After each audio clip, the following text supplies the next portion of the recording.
Well, good evening, folks. This is Greg Van Meter, live from the castle. It is senior night, and it is our tradition that we broadcast the festivities for all the seniors here this evening. We'll be honoring the basketball players, the cheer seniors, the dance seniors, and we'll have all that recorded for posterity so they can go back and look at it if they'd like at some point. But what we'll be doing here in just a couple of moments is turning it over to public address announcer Jamie Feldheiser. We'll just let it run. Then we'll be back for basketball pregame in about 15 minutes or so. Thanks for joining us on WellsCountyVoice.com.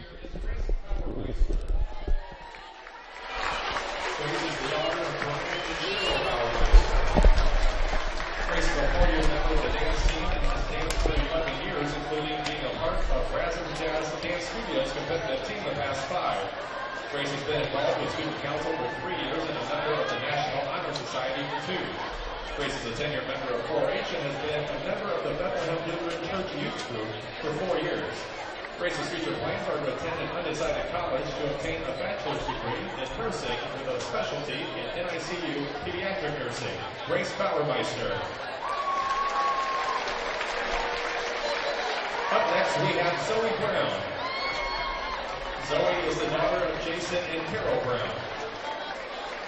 Zoe is a three-year member of the dance team, has been on the swim team for 2 years, and has been involved in campus life for 3.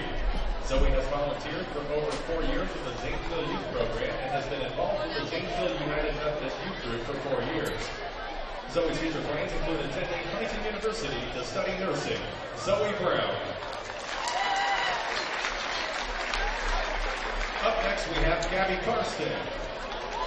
Gabby is the daughter of Jeff and Amy Karsten. Gabby is a 4-year member of the dance team and has danced for and been an instructor at the Fort Wayne School of Dance. Gabby's future plans include attending Ball State University to major in computer information systems. Gabby Karsten. Our next dancer is Brittany Conrad. Brittany is the daughter of Steve and Clara Conrad. Brittany is a 4-year member of the dance team and has danced for 11 years, including being a part of Rasm Jazz Dance Studios' competitive team for the past 5. Brittany has been involved with student council for 2 years and a member of the National Honor Society for 2 years. Brittany has been heavily involved in the Bethlehem Lutheran Youth Group and church for the past 4 years. Her future plans include attending IUPUI to study dental hygiene. Brittany Conrad. Up next is Colton Detmer. Colton is the son of Ken and Jill Detmer. Colton is a 4-year member of the dance team and has danced at the Fort Wayne School of Dance for 13 years. Colton is a 4-year member of 4-H, has worked as a PA at ASEAN Healthcare for the past 2 years, and has operated the lights and sound for the theater performances each of the last 2 years and will do so again this spring. Colton's future plans include attending Purdue University to study genetic engineering and one day get a job making new varieties of plants. Colton Detmer. Our final senior dancer is Jordan Shoemake. Jordan is the daughter of Debbie Bynum and Wayne Shoemake. Jordan is a 4-year member of the dance team. She has danced at the Fort Wayne School of Dance for 4 years, and her 13 years has danced at Brandy Studio of Dance. Jordan is currently a student and instructor at ABC Studio and Activity Center. Her future plans include attending a 4-year college to pursue a bachelor's degree in business. Jordan Shoemake. We'll now move on to our senior cheerleaders, and our first one is Madeline Marquardt. Madeline is the daughter of Mike Marquardt, Paula Carruthers, and Mike Carruthers. Madeline is a 4-year member of both the football and basketball cheer squads. She has worked at Minnetonka's for 2.5 years and at 800 Degrees 3 Fires for the past 6 months. Madeline's future plans include attending the University of Louisville to obtain a degree in secondary English education. Following college, Madeline would like to join the Peace Corps or a similar organization in order to travel the world so that she can help better the earth while utilizing her degree to teach others English. Madeline Marquardt.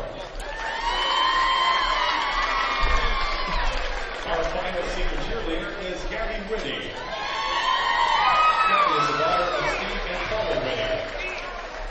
Gabby is a 4-year member of the basketball cheer squad and a 3-year member of the football cheer squad. Gabby played 1 season of soccer and was on the softball team for 2 years. Her future plans include attending a culinary school and is currently trying to decide between 2 of them. After that, she plans to work as a chef and then have a restaurant of her own. Gabby Whitty.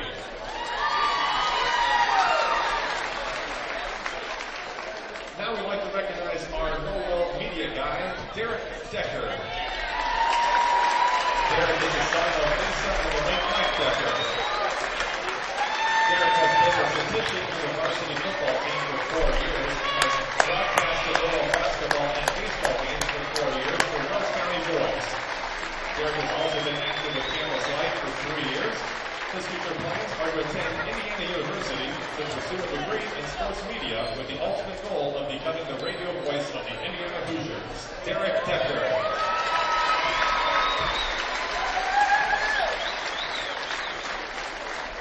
And now we move on to our basketball seniors, beginning with Brandon Nicholson.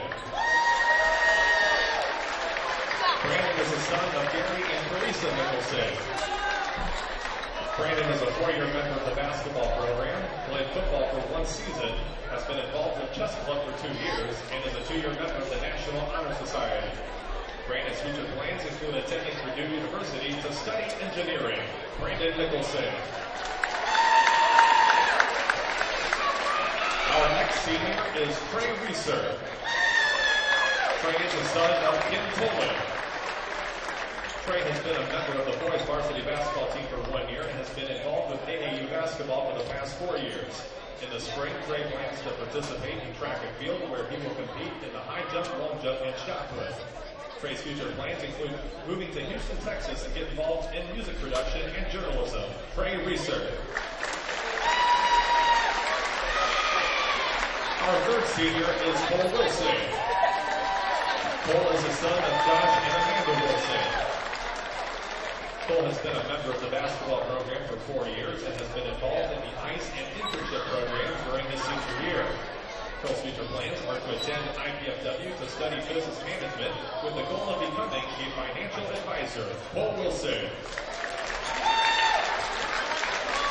And our final senior this evening is Luke Zedes. Luke is the son of Brad and Mickey Zedes. Luke is a 4-year member of the basketball, cross-country, and track programs. Campus Life has played a major role in his high school career, having been a part of it for 4 years. Luke is also very active in his church and youth group at Hope Missionary Church. Luke plans to attend Huntington University to pursue and achieve an undergraduate degree in exercise science and then get his doctorate in occupational therapy. Luke will also be continuing his cross-country and track career at Huntington University. Luke Zedes. Ladies and gentlemen, please help me in giving one more final round of applause for this year's Norwell Seniors.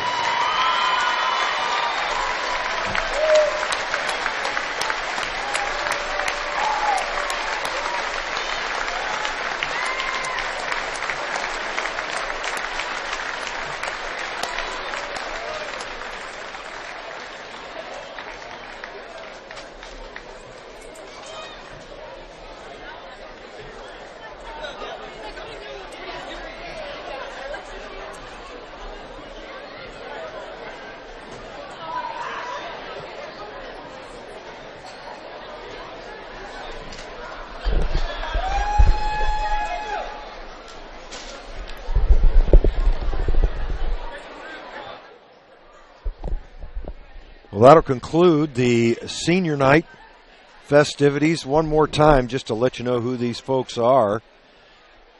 As we stay live, we'll run the intro at about 10 minutes prior to game time, 10, 11 minutes. But first, the basketball players. Brandon Nicholson is the son of Gary and Teresa Nicholson. He's a 4-year member of the basketball program, played football for 1 season, has been involved with the chess club for 2 years and is a 2-year member of the National Honor Society. Brandon's future plans include attending Purdue University to study engineering. He plans to eventually get married, maybe have some children, retire, and live out his days playing shuffleboard and eating cookies. Brandon would like to thank all of his friends, family, and the Norwell fans for helping to make his 4 years of high school great. Go Knights. That's Brandon Nicholson. And our second basketball senior is Trey Reeser. Trey is the son of Kim Tolan. He's been a member of the boys varsity basketball team for 1 year and has been involved with AAU basketball for the past 4 years. In the spring, Trey plans to participate in track and field, where he will compete in the high jump, long jump, and shot put. Trey's future plans include moving to Houston, Texas, and to get involved in music production and journalism. He'd like to thank his Aunt Beth and Uncle Brandon for their support, and he would also like to extend a thank you to the Norwell teaching staff. That's Trey Reeser. Our third basketball senior is Cole Wilson. Cole is the son of Josh and Amanda Wilson. He's been a member of the basketball program for 4 years and has been involved in the ice and internship programs during his senior year. Cole's future plans are to attend IPFW to study business management with the goal of becoming a financial advisor. Wise career choice, young man. Cole also plans to travel as much as possible. That's Cole Wilson. Our final basketball senior is Luke Zetas. Luke is the son of Brad and Vicky Zetas. Luke's a 4-year member of the basketball, cross-country, and track programs. Campus life has played a major role in his high school career, having been a part of it for 4 years. Luke is also very active at his church and youth group at Hope Missionary Church. He plans to attend Huntington University to pursue and achieve an undergraduate degree in exercise science and then get his doctorate in occupational therapy. Luke will also be continuing his cross-country and track careers at Huntington alongside his old teammate and close friend Cody Aarons. Luke plans to volunteer at a local church and assist with youth ministry in his spare time. Luke plans to one day have a family of his own with a son to share his shoe collection with, which I understand is quite extensive. He'd like to give a big thanks to his family for allowing him to never be home due to athletics and church. He'd also like to thank all of his grandparents for attending every event. Lastly, Luke would like to thank his coaches and teammates for believing and supporting him on and off the court. That's Luke Zetas. A special member of this senior class was recognized tonight here on senior night, and that's Derek Decker. You'll be hearing from him here in just a few moments. Derek's the son of Lisa and the late Mike Decker. Derek has been the statistician for the varsity football team for 4 years and has broadcast Norwell basketball and baseball games for 4 years for Wells County Voice. Derek has also been active with Campus Life for 3 years. His future plans are to attend Indiana University to pursue a degree in sports media with the ultimate goal of becoming the radio voice of the Indiana Hoosiers. That's Derek Decker, who's making his way up here right now. 2 cheer seniors. The first is Madeline Marquardt. She's the daughter of Mike Marquardt, Paula Carruthers, and Mike Carruthers. Madeline is a 4-year member of both the football and basketball cheer squad. She's worked at Vinatelli's for 2.5 years and at 800 Degrees 3 Fires for the past 6 months. Her future plans include attending the University of Louisville to obtain a degree in secondary English education. Following college, she'd like to join the Peace Corps or a similar organization in order to travel the world so that she can better help the earth while utilizing her degree to teach others English. Her other future plans include possibly writing a book, if she ever gets creative enough, growing old with lots of animals, and finding the best lemon bars in the world. That's Madeline Marquardt. Our next cheerleader is Gabrielle Whitty. Gabrielle is the daughter of Steve and Paula Whitty. She's a 4-year member of the basketball cheer squad and a 3-year member of the football cheer squad. She played 1 season of soccer and was on the softball team for 2 years. Gabby's future plans include attending a culinary school and is currently trying to decide between 2 schools. After that, she plans to work as a chef and then have her own restaurant with a house close to the beach where she can relax with her husband. Wonder if she's identified him yet.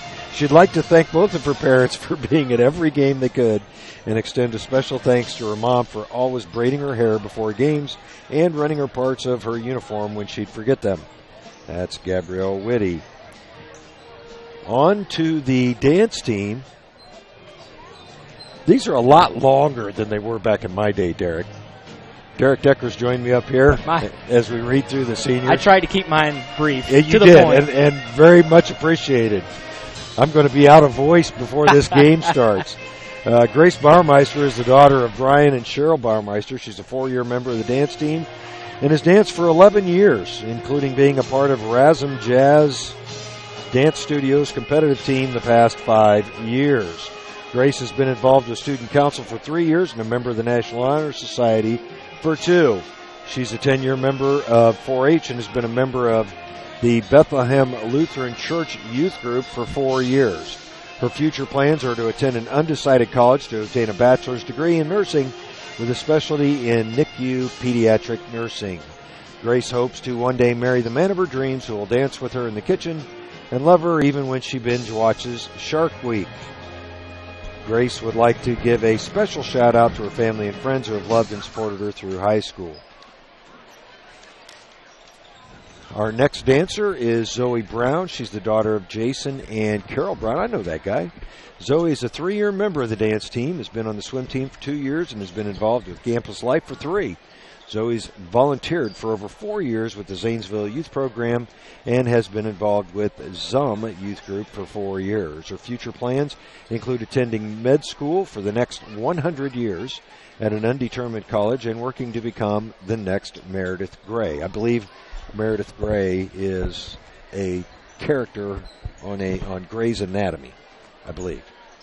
Zoe would like. I think that's correct. Zoe would like to thank her parents and brother for being supportive and willing to walk alongside her and her crazy life. Mom, Dad, and Jake, I love you. That's not me saying that. That's Zoe Brown. Our next dancer is Gabrielle Karsten. Gabrielle's the daughter of Jeff and Amy Karsten. Gabby is a 4-year member of the dance team and has danced for and been an instructor at the Fort Wayne School of Dance. Her future plans include attending Ball State University to major in computer information systems. Additionally, she plans on buying 7 speedboats, 1 for every day of the week. She'd like to thank her dad for putting up with her and her mom for being the best dance teacher in the world for all these years. That's Gabrielle Karsten. Our next dancer is Brittany Conrad. Brittany is the daughter of Steve and Clara Conrad. She's a 4-year member of the dance team and has danced for 11 years, including part of Razum Jazz.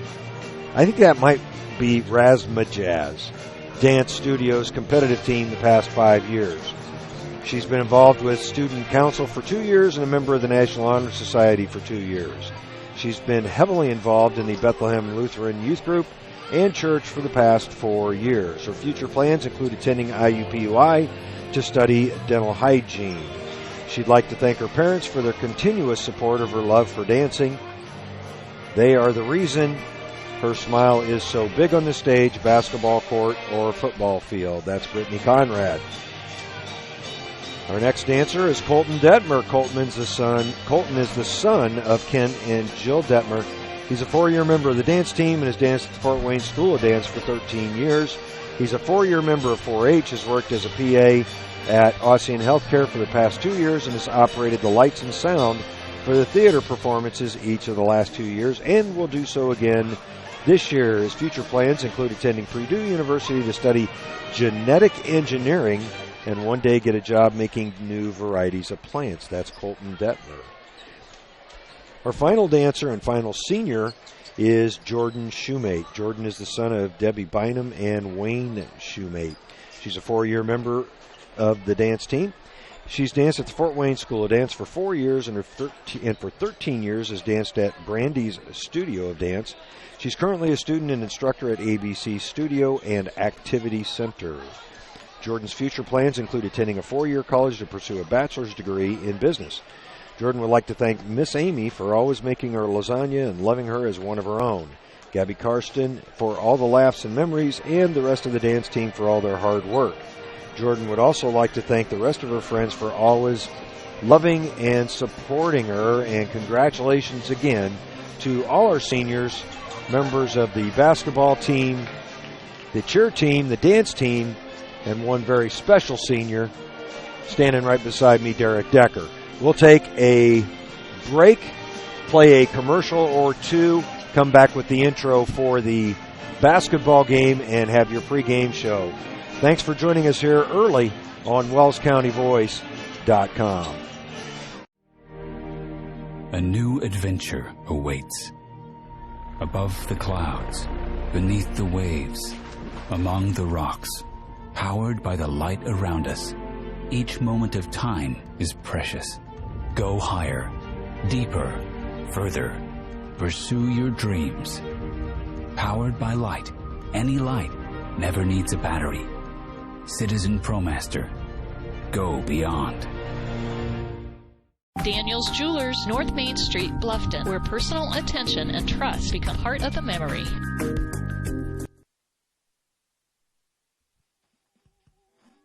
Thank you for logging on to the Voice Sports Network for this broadcast of high school sports.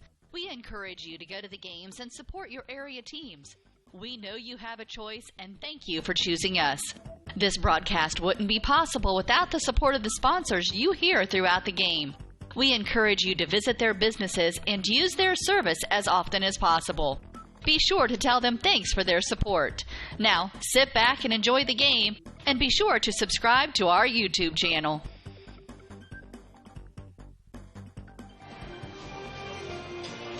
Good evening, ladies and gentlemen. Welcome to Wells County Voice Norwell Night Basketball. We're at the Castle this evening. If you joined us early, it's senior night, and you heard about all of our seniors. We honored 4 basketball players, 2 cheerleaders, 6 dancers. Now that's better, Derek. And my good friend Derek Decker. Derek, along with me, Greg Van Meter, here at the Castle this evening for the next, well, actually third to last game, as we've got another one tomorrow night. But the last home basketball game for the regular 2017-18 season. The Jay County Patriots invading the Castle tonight. Brought a smallish crowd from Portland, and the Norwell side not quite full tonight either, Derek. We do have the band. Always exciting to have them along with us. They've been playing for a while now, and it should be a good one. I know you mentioned, Derek, that we're picked by 6 points tonight in a rather low-scoring affair, 49-43. Yeah, this is a Jay County team that really kind of likes to slow it down a little bit, and they're known for that. It's kind of a traditional style down at Jay County. Began with Craig Teagle several years ago. Of course, Craig now at Huntington.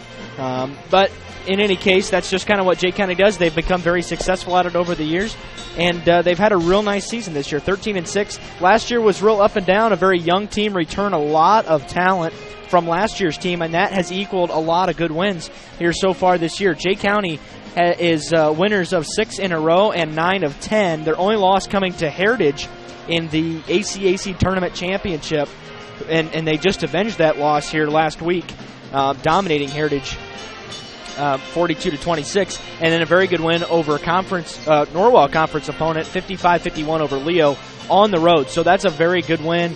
Talking to Coach McBride about that game a little bit, he said he watched film on that, and they didn't take many shots outside of 2 feet. Everything was right at the rim. Leo looked like a disinterested squad, so a lot of things going on there, but it's not easy to go to Leo and win. So a pretty good win for the Patriots, and they're rolling right now with 6 in a row. Yeah, and you can never underestimate a Jay County team. In the years that you think they may be down, that stifling defense that they play and very patient offense can run into some victories that you might not be expecting from a squad in any particular one year. That Leo game, even though Leo obviously may not have been real excited for that game. Still an impressive win. But even more impressive to me was the 16-point win over Heritage and limiting that squad to just 26 points. Now, they're very patient as well. I would have liked to have seen the shooting percentages in that game. I'm guessing Jay County's was significantly higher than Heritage's. But this Jay County squad has a number of seniors. They have 4 as well. Also a couple of sophomores on the squad. Cole Stiglman, a very familiar name that we'll be calling a lot tonight, I'm sure, in the starting lineup for Jay County. Just one of those seniors. And I expect actually a closer game than 6 points tonight here at the Castle. Yeah, I would anticipate that as well. And I can't tell you the shooting percent from the Heritage game, but I can from the Leo game. 71% from the field in that game. Wow. But when you're taking layups, it's hard not to shoot 71%. So, you're just never, ever going to see that. 71% is a ridiculous number. And it came away with a 4-point win. 55 points, actually, for Jay County was their second highest point total of the season. The only time they eclipsed 55 was against Blackford when they won 59-38. Blackford's having a pretty good year as well. Some talent down there finally in Hartford City. But aside from that, Jay County's kind of bolstered their schedule a little bit more as Chris Krieg has come into the program. Craig Teagle scheduled kind of light down. There's just not a lot of good teams in that area, a lot of small schools down in that neck of the woods when you get real close to the Ohio State line, kind of the east-central part of the state.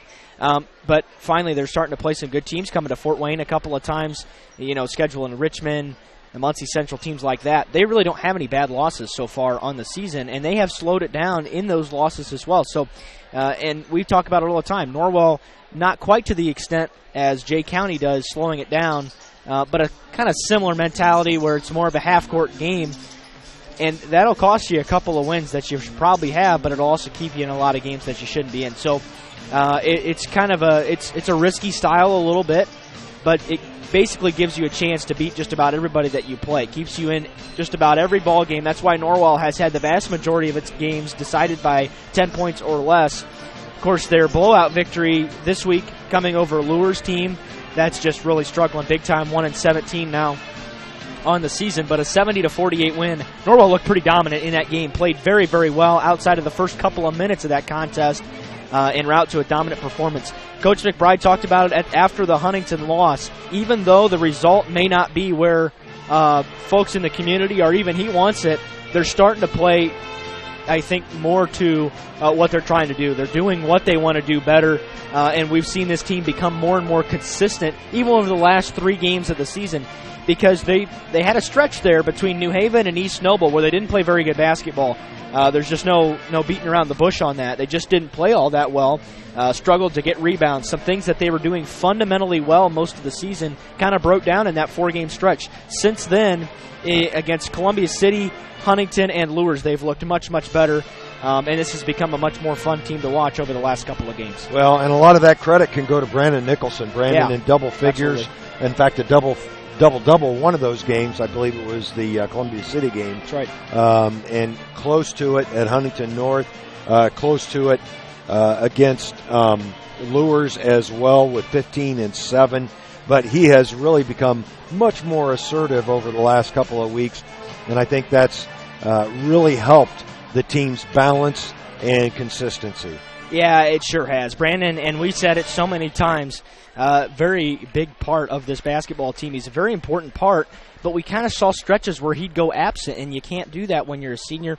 Much more consistent over the last couple of weeks. Very important to this basketball team's success if they want to make a run in the tournament, because it's a sectional where really you're talking about one favorite, and that's Marion, and then kind of the rest of the field's wide open to get to that championship game, and it's certainly an advantage to have it here at home.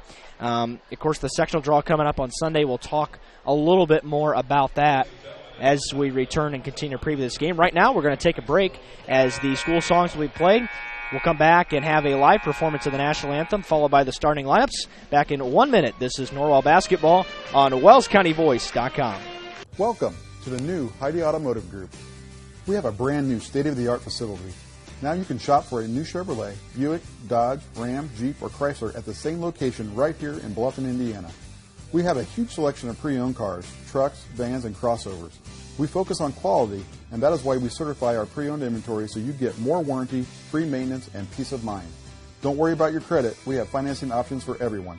Heidi Automotive Group, a new look, but old-fashioned integrity. Are you looking for a job or know of someone who is?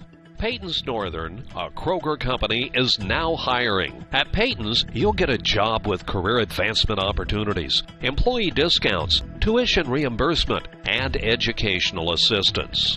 A successful applicant will need to be 18 years of age, have the ability to work weekends, holidays, and overtime, can operate motorized equipment, complete strength and endurance testing, pass a pre-employment and background screens, work 10-hour shifts, and lift 55 pounds. At Peyton's, we offer matching 401k retirement savings, paid incentive days, personal and vacation days, and you'll receive Kroger benefits after 60 days. All qualified applicants are encouraged to apply for this opportunity online at jobs.kroger.com. Click on Logistics and Distribution Jobs and search for Bluffton. For questions, call Peyton Staffing Center at 260-827-2108 or 2109. That's jobs.kroger.com. 260-827-2108. Peyton's Northern, now hiring.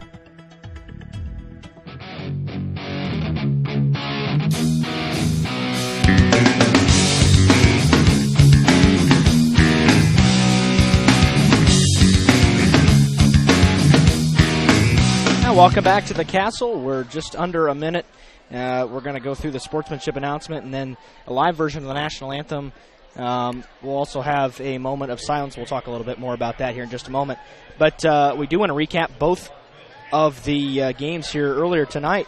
Both thrillers, and Norwell taking the victories in both the freshman and the JV games in overtime. The freshman with a buzzer beater to send it to overtime. We had a free throw with just under 3 seconds left here to tie it and send it to overtime by Norwell as well. So a couple of comeback victories here for the Knights. Yeah, that JV final was 50-45, and fun game to watch. For a while there, it looked like neither team wanted to win it, but some missed free throws and missed opportunities. But Norwell going for the sweep during this varsity game this evening. Ladies and gentlemen, on Wednesday evening, Norwell Junior Michaela Adam tragically lost her life in an automobile accident. Michaela was a member of the pep band, and tonight her chair sits empty. At this time, Norwell High School and the athletic department would ask that you join us in a moment of silence in her honor.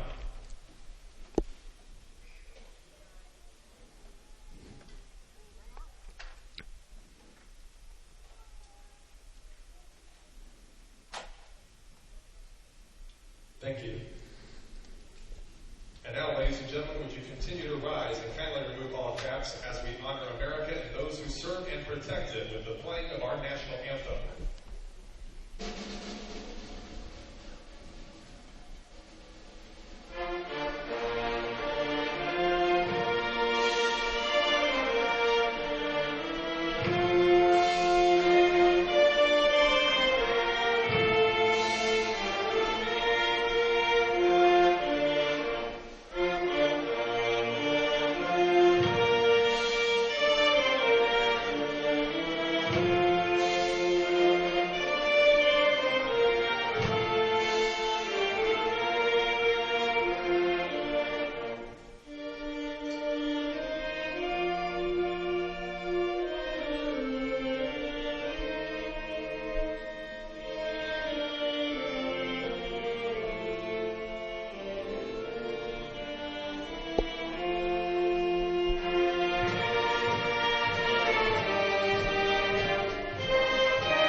Excellent job, as always, by your Norwell Pep Band. We will now join public address announcer Jamie Feldheiser for tonight's starting lineups. Now we'll see the starting lineups for tonight's varsity contest. First, for the visiting Jake County Patriots. Starting at guard, the 6'1" senior, number 3, Cole Stiglman. Starting at another guard, the 5'10" senior, number 4, Holden Hill. Starting at the other guard, the 6'2" junior, number 15, Ryan Schlechte. Starting at the 4, assistant pilot, junior, number 33, Wyatt Giesman. And starting at the other 4, assistant 3, junior, number 40, Michael Schlechte. And the first edition, Chris Craig. And now, Norwell fans, here's the starting lineup for your Norwell 9. Starting in the guard, the 6'2" senior, number 12, Dennis. Starting in the other guard, the 6'2" senior, number 20, Cole Hudson. Starting in the 4, the 7'4" sophomore, number 15, Will Geiger. Starting in the other 4, the 6'3" senior, number 32, Trey Reeser. And starting at center, the 6'7" senior, number 40, Brandon Nicholson.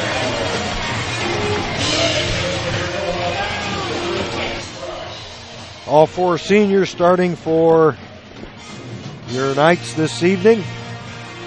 But first, for Jay County, the visiting team on the scoreboard, it's Cole Stiglman, Holton Hill, Ryan Schlechte, Wyatt Giesemann, and Michael Schlechte for head coach Chris Krieg. Chris is 43-23 in his 3rd year at Jay County. For Norwell, it's the seniors, Luke Zettis, Cole Wilson, Trey Reeser, and Brandon Nicholson, along with Will Geiger. For head coach Mike McBride, 25-20 in his 2nd year at Norwell, and Norwell able to win the tip. It's Zettis across the timeline with the basketball. Of course, he's wearing that mask for the broken nose he suffered up at Northfield on the road. Tommy Carey, Jared Adler, Brian Gigwine, the 3 officials in tonight's contest. Nicholson will try to drive, trips, and we'll give him credit for an assist as the ball ended up in Will Geiger's hands. The Knights draw first blood. We are generous and we are biased. That's Stiglman with the basketball. Early on, he's a senior. A couple juniors start as well here for Jay County. Yeah, this was the a young boys. It was a young team last year. Yes, it was. And they've definitely improved. They scored just 2 points, if I recall correctly, in the last several minutes of that contest. Norwell taking control very late in a 47-39 win down in Portland. And we're going to have a foul called, and I think it'll put Jay County underneath. Yeah, on the drive. Called on the floor. It'll go on Wilson. Cole has been a little foul prone lately. Yep. Picks up the first one of the game. Always has been a little bit. Receiving the inbound pass is Giesemann. Giesemann, a 6'5" junior. He and Nicholson listed at the same height, although Brandon looks slightly taller, I think, than Giesemann does. I'm interested to see how much Trey Reeser plays tonight. As there's a travel called, and it'll be a Jay County turnover. We know Reeser was going to get the start because it's senior night, but what we don't know is how many minutes he's actually going to get here tonight. So I'm interested to see what happens there. It certainly thinks he brings an interesting dynamic to this lineup for Norwell. The key is to develop consistency, and it's just hard to find that when you've only played 1 year of organized basketball. Well, there he's wide open for 3, and he buries it. Nicholson picks up another assist, and Trey Reeser extends Norwell's lead to 5. I apologize. Brandon's actually listed at 6'7" on the roster. Thought he was 6'5". That's Giesemann underneath with a nice up and under move. Yeah, it was. Not bad defense that time. Nicholson straight up and just went up and under, and a better move by Giesemann. There's a steal in the Knights' first turnover. What a block by Trey Reeser. Holy cow, did he time his leap perfectly against Ryan Schlechte. Now, Jay County will retain the basketball. Yeah, that's what we're talking about, bringing that extra dynamic. By far the most athletic kid on this team, and he certainly brings something else to the table for Norwell. Well, he's going to high jump for the track team this year, and I can see why that would be in his bailiwick. Got off his feet quickly. That was the key to that play. Holton Hill with his first touch gets it to Stiglman. Stiglman with the miss, and Geiger with the rebound. Quickly the other way, Zetas into the lane. He scores. And that's a quick timeout called by Chris Krieg. I really like the energy coming out of the gate here for Norwell on senior night. Absolutely. Norwell up 7-2. I believe that's going to be a 30. It is. We'll keep it here, and we will talk about Stephen Financial. Call and make an appointment there. They are located at 110 West Cherry Street in Bluffton. You can discuss your retirement, Social Security, or long-term care insurance questions with Stephen Financial. And you can reach them at 260-824-8175. Also, to help you on your journey to health and wellness, Dr. Josh Bell at Corrective Chiropractic offers individualized treatment plans for patients of all ages. He is also a provider of doctor-supervised rapid weight loss system. To learn more, call 353-1400. Jay County with the basketball, and Norwell with a little full-court pressure. Hill gets it into Stiglman and gets it back. Hill on the run, up ahead. That is number 40, Michael Schlechte. And a rebound by Geiger. The foul's going to be called over the back. Well, the Norwell side is filled in pretty nicely here as we have closed in on game time. And good crowd for senior night. Always a good atmosphere. And a special game for each and every one of these four seniors. Wyatt Giesman picks up the first foul for Jay County on the evening. Nicholson on the block. The right-handed shot no good as Giesman pulls down the rebound. Good look, though, for Nicholson. I like Norwell's offensive possession so far. They've been real good, pretty efficient as well, and their defense has been good with the exception of that play right there. It's the first time Jay County's gotten a good look. Yeah, that was Michael Schlechte with the basket. He's now 1 for 2. The assist to Holton Hill. And the Knights lead down to 3. They scored the first 7 points of this basketball game. Reeser with a very tough shot. The rebound on the floor and controlled by Holton Hill. Well, I don't know that was the percentage shot that Coach McBride was probably looking for in that particular instance. Yeah, an off-balance shot mid-range about 12 feet away, and that's not a high percentage shot for any guy on this team. Hill feeds it underneath. Good hands as Giesman, though, able to get it up and in. He's now 2 for 2, and it's a 1-point basketball game with 4:15 left here in the first quarter. 4 seniors still on the floor for the Knights. Reeser with another shot. This one no good. The rebound bounces around. It ended up in Will Geiger's hands. It's going to be a foul on Jay County. Chris Krieg doesn't like the call. Neither do a few Jay County fans under here. Wyatt Giesman picks up his second. He'll be replaced by Parker Grimes. Also checking into the Norwell lineup is Connor Torson. He'll replace Trey Reeser. That's a big foul on Giesman. Yeah. It is, and that's going to affect the culture here the rest of the first half. And there's an easy bucket underneath for Will Geiger. Will Geiger with a nice move as he was able to clear some space. First basket for Norwell in a while. Jay County had scored 6 straight. A 2-man game going on out there between Schlechte and Schlechte. Underneath, that's Hill with the miss, and Nicholson pulls down the rebound. That was the first shot for Holton Hill on the evening. 3:30 left here in the first quarter. Geiger with the move underneath, and he's got 6 points. Will had 34 against Bishop Lures,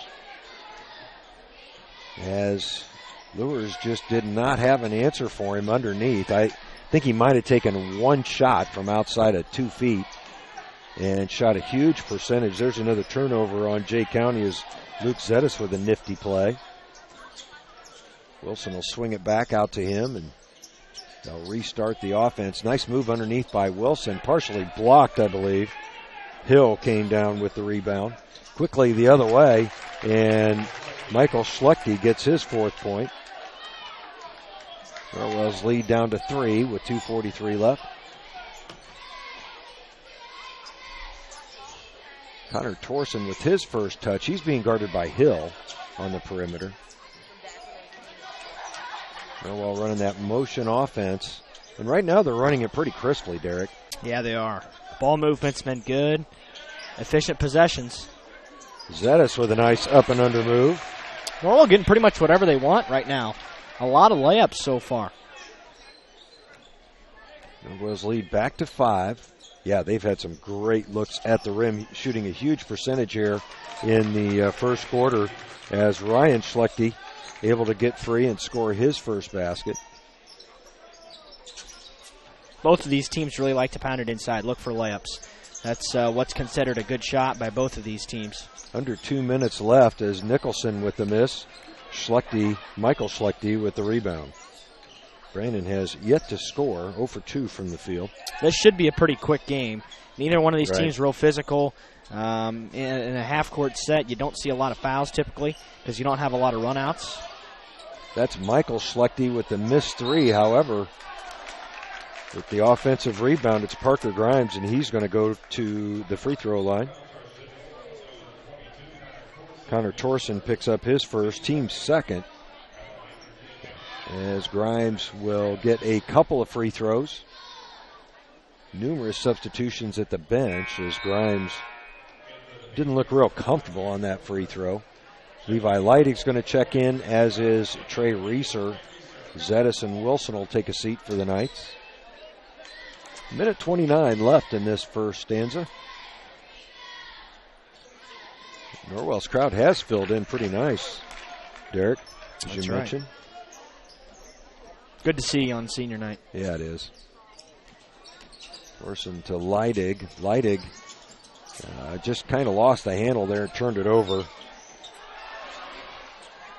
It's grabbed right back by the Knights. Good hustle by Cole Wilson. Geiger underneath scores. Trey Reeser with the pass and finding an open Geiger. Nice crisp pass as well, and we're under a minute and a 4-point lead for Norwell. Yeah, good hands by Will to turn that into points for the Knights. Definitely had some zip on it. It'll remain Jay County's basketball with 53 seconds left. Jay County has not done much substituting. In fact, Parker Grimes the only substitute. He may not have been in there if Giesemann hadn't gotten trouble early. Just about to make that point. The only 2 fouls on Jay County right now.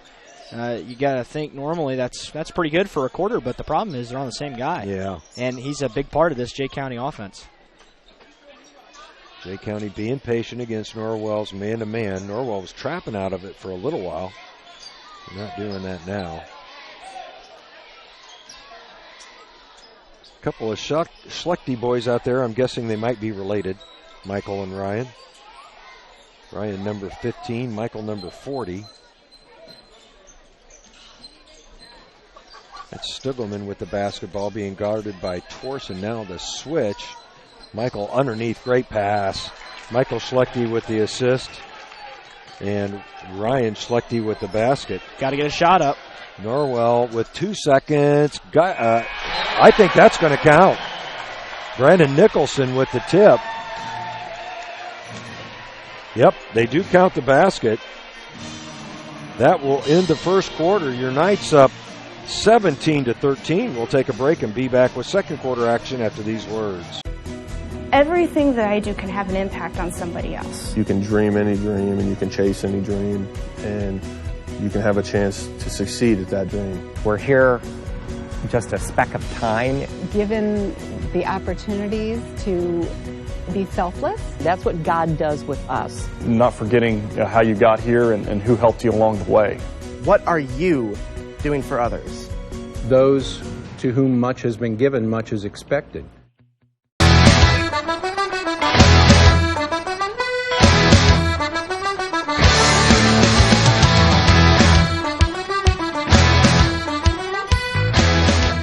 Welcome back to the Castle. We're through one quarter of play. Norwell leads at 17-13, and Greg, that's as efficient of a quarter as we've seen Norwell have all season long. Absolutely. The Knights 8 of 14 from the field in that first quarter. Didn't shoot a free throw, but they were 1 of 1 from beyond the arc. So both teams actually over 50% right now. Jay County also at 6 of 11. Well, that typically happens when most of your shots are layups. Yeah, that is absolutely true. I don't know that we'll even have to figure actually, they did take 1 3-pointer in there. I thought Michael Schlechte did. That might have actually been a long 2. Norwell playing. Oh, that's nice. a real nice move as Holton Hill able to get to the lane. Bounce pass. found him with a pass. Yeah, it was. It's a great bounce pass, little give and go. And getting to the line is Holton Hill. Cole Wilson picks up his second. Hill will go to the line to shoot free throws for the first time. It's a pretty important foul for Norwell. So now a couple of guys in foul trouble, although only 5 combined fouls in the contest. Quentin Purdy's going to check in for Norwell. Yeah, Quentin has been in and out for the Knights this season. He played a little bit of JV ball. He's battled through some sickness as well. This Norwell team has had no shortage of injuries or sickness this year. Boy, that is for sure. Cole Wilson, the biggest example of that. Broke his wrist in the first game of the year. Got the flu, dislocated a thumb. As Geiger able to get around Parker Grimes. They're going to call a foul on Grimes. That's his first, team's third. Foul was on the floor, so Norwell will retain possession. Somebody's got to take it out here. Well, that'd probably be a good idea. And now he's going to count. Yep. Thorson's got to pick it up pretty quick. Well, they got confused as to what they were supposed to do on that inbounds play. I think they were confused and thought they might be going to the line. That could be. Thorson on the wing being guarded by Grimes. Grimes listed as a forward.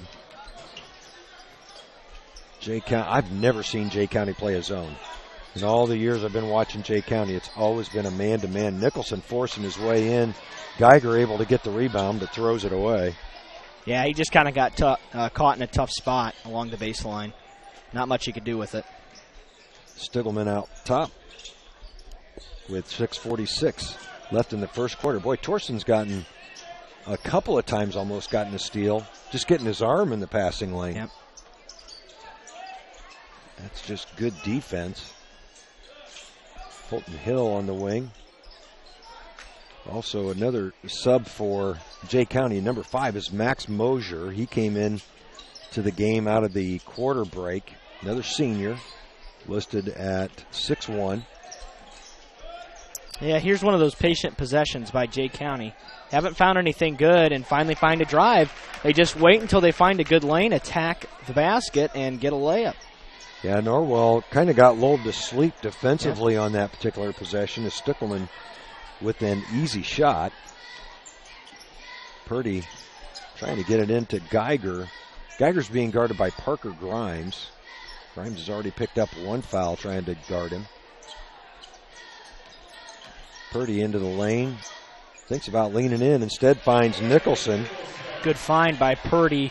Instead of taking a more difficult shot, found an easier shot to a open Nicholson for a basket that came just a couple feet from the rim. Nice little half hook there by Brandon. Yep. I've got him for four points now. That part of his game has improved vastly as well over his high school career. Holton Hill for a 3 attempt. Rebound on the floor. Finally pulled out of there by Jay County. Can't give anybody any credit for that rebound. And on the loose ball, it ends up in the hands of Michael Schlechte. He's going to score. Zetas picks up his first foul. And Jay County will have a chance to tie it here. Schlechte, no good. Jay County has not been good from the line tonight. That's not typical of a Patriots team either. No, usually they're very good from the line. They trail by 1 as we tick under 5 minutes. A lot of discipline taught at Jay County as far as being fundamentally good. Nicholson's going to launch a 3, no good. And a foul on the rebound. We'll see who that goes on. Boy, that's on, I think that's on Parker Grimes. And there has not been a lot of contact either way. I didn't really see the foul. It must have been a grab of the jersey going up for the rebound. It's the only thing I can think of in that location. Well, they were I got a glimpse of it. They were kind of just battling down the lane as Geiger with the miss. Pulling down the rebound was Max Mosier. It's the first shot Will's missed tonight. Jay County could take its first lead of the contest here. 4 or 5 from the field. 4:33 left in the quarter and the half. Much slower scoring pace in this quarter. Much slower. And you talk about time of possession in a football contest, but it would be effective to track that in this basketball game because Jay County is going to try to hold it as long as they can before they get a good shot. I was actually surprised to see Holton Hill launch that three. Yeah, and I was just about to say before the flurry of activity and then the rebound putback, that was way too quick in the offense, as this time they're going to turn it over. But that was a pretty quick shot in the offense. It was. Jay County with their 4th turnover of the game. Trey Reeser checks back in for Norwell. And in for Jay County, back in the game is Ryan Schlechte, number 15. Reeser, he's a threat to shoot. He's not too concerned about the defense that's on him. There's a long three, no good. And pulling down the rebound was number 33, Giesemann, that's the first he's been back in the game since he got his 2 fouls early on in the first quarter.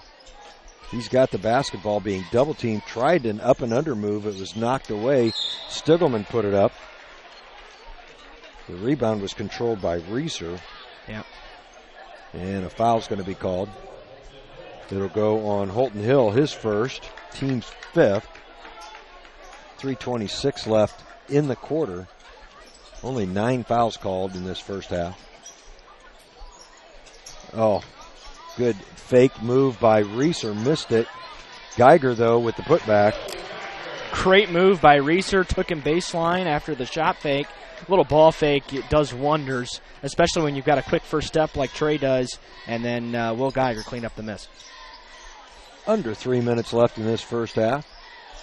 Jay County continues to be patient. Stiglman had an open look, didn't take it. He's not come out of the game at all yet as he finds Giesemann underneath. Giesemann with the miss, but he's going to be fouled. I think that's going to go on Reeser. I thought it was going to go on Nicholson coming across. It does. Good call, Derek. And he'll be shooting 2. That's Norwell's 15 foul.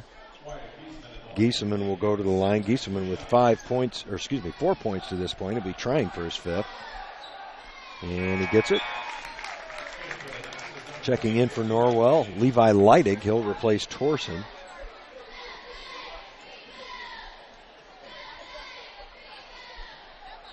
Reeser's getting some serious minutes tonight so far, Derek. Giesemann with the pair of free throws makes it a 3-point game. Makes it a 1-point game. 1-point game, yeah. The scoreboard's a little slow. I was looking at our scoreboard, Derek. He put the points on the wrong side. Oh, yeah, I see. So it's a 1-point contest. 21-20 with Norwell with the lead. 2:40 left in this first half. That's Zetas with the basketball. Now Geiger. Reeser thought about the 3. Leaves his feet quite a bit. That can be real trouble if you're against a really good defensive team. They'll shut down the passing lanes once you do leave your feet. As Leidig has it batted away, Reeser gets it batted away from him. It'll remain Norwell's ball. Good hustle and defense there by Holton Hill. Real active on the defensive end have been the Patriots here the last couple of possessions. Hill, a 5'10 senior. Much better in this quarter than they were in the first quarter. Yeah, absolutely. Geiger will get to the free throw line. The jumper good. Good to see Will knock down that shot from 14 feet. I've got Geiger 6 of 7 from the field thus far. That's his first shot out on the floor, but he looked good shooting it. Stiglman on the wing.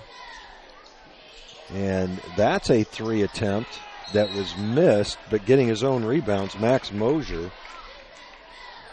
Foul's going to be called on Norwell on the rebound. Well, it's good thing that this game's not physical because it's being called really tight. There's just not been a lot of contact, and we've got 11 fouls. As the next foul will put Jay County in the bonus. Reeser picks up his first. Purdy and Torsen back in for the Knights. It's almost shocking when they do launch a 3. They've put up a couple in this quarter. Yeah, that one wasn't close either. Hit the backboard first. Oh, good kick, but Not even looking for the shot was Max Mosier. Maybe he realized he shouldn't have taken the first one. He would have been much more wide open for the second, as losing the ball was Ryan Schlechte. Finally, it ends up in Will Geiger's hands. The Knights quickly the other way as Leidig leaves it for Torsen. Wide open, Quentin Purdy, good for 3. Good to see Quentin Purdy knock down that shot. A couple of guys contributing here that don't normally, and that's given Norwell a 6-point lead. Their biggest lead of the game was 7-0 from the start of this one. And good to see Quentin knock down that shot. Gave Connor Torsen the assist. He's got 3 of those already. Hill, who might have been in the lane too long, great pass as Michael Schlechte picks up his 8th point. Holton Hill with the slick assist. Norwell's going to try to take one shot here as we tick under 20 seconds. Torsen up top with the right hand. Stiglman approaching. Now he breaks the plane to get the count. Geiger on the wing will go baseline, throws it up, misses it, and Ryan Schlechte heaves it from half court, no good. That will end the first half. Norwell leading Jay County 26-22. We'll take a break and be back with your halftime show. At Grable Insurance, their most important job is to make sure you leave with the best coverage you can afford. They want to provide you protection from the unfortunate things that can and often do happen. The cheapest insurance is often not the best. Visit online at GrableInsurance.com or stop by the office on Pony Express Run, next door to the Leo Post Office, and talk to any of the friendly agents that would be happy to help you. Grable Insurance is a proud sponsor of high school athletics. At First Bank of Bern, we believe free should mean free. Not kind of free. Completely free. That's exactly what our free and easy checking account is. Free of fees, free of hassles, free of catches. You also get a free Visa check card, free online banking, free mobile banking, free telephone banking, free text and email alerts, and free e-statements. You get all this when you sign up for free and easy checking from First Bank of Bern. It's that simple. First Bank of Bern. Member FDIC. It's estimated that 1 in 4 children has a vision-related condition that can affect learning. Your child's vision can make a big difference in academic performance. Annual exams are recommended to rule out vision problems that may interfere with your child's vision, development, and academic performance. Doctors Mitchell, Miller, and Fry at Bluffton Family Eye Care can detect any vision problems your child may have, which can then be promptly treated. Our optometrists provide the expert care, advice, and the follow-up you need to look and feel your best by combining experience and expertise with the latest technology. To look and feel your best, visit Doctors Mitchell, Miller, and Fry at Bluffton Family Eye Care, 105 West Harvest Road in Bluffton. Call 824-3424. That's 824-3424. Or online at BlufftonFamilyEyeCare.com. The Bowling Center in Bluffton has adult youth double leagues with 1 adult and 1 youth per team, or 2 youth may make a team starting soon. The leagues are 10 weeks long and everyone plays every frame. With 22 lanes, there is plenty of excitement to go around. So stop by to practice or come relax with friends. And don't forget about Friday Fun. From 12 noon to 6 p.m., only $1 per game and 50-cent shoe rental in a smoke-free environment. The Bowling Center is located at 1231 South Main Street in Bluffton. Visit bowlbluffton.com. Bluffton Roofing Incorporated prides themselves on developing a long-term relationship with their customers, listening to their needs and suggesting the proper course of action, be it preventative maintenance, repair, or replacement. Bluffton Roofing and owner James Worth are GAF certified and are certified weather stopper roofing contractors. Bluffton Roofing is fully insured, protecting you and your home. Call 824-3564 or 307-6313. Bluffton Roofing Incorporated. Quality first home improvements.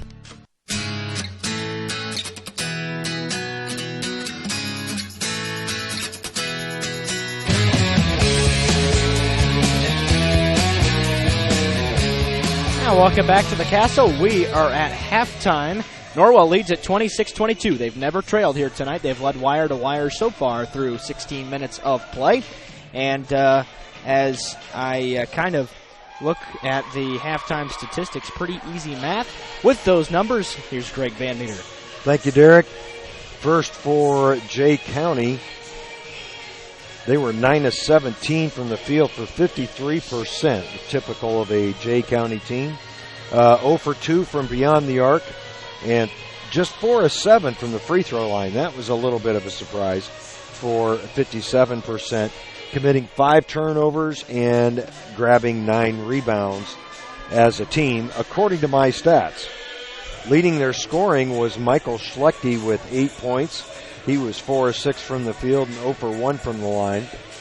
Then Wyatt Giesman in very limited action with 6 points, 2 of 2 from the field, 2 of 2 from the line, and a couple of rebounds. Chipping in with 4 points was Ryan Schlechte. He was 2 of 3 from the field. Cole Stiglman had 2 points, 1 of 3 from the field.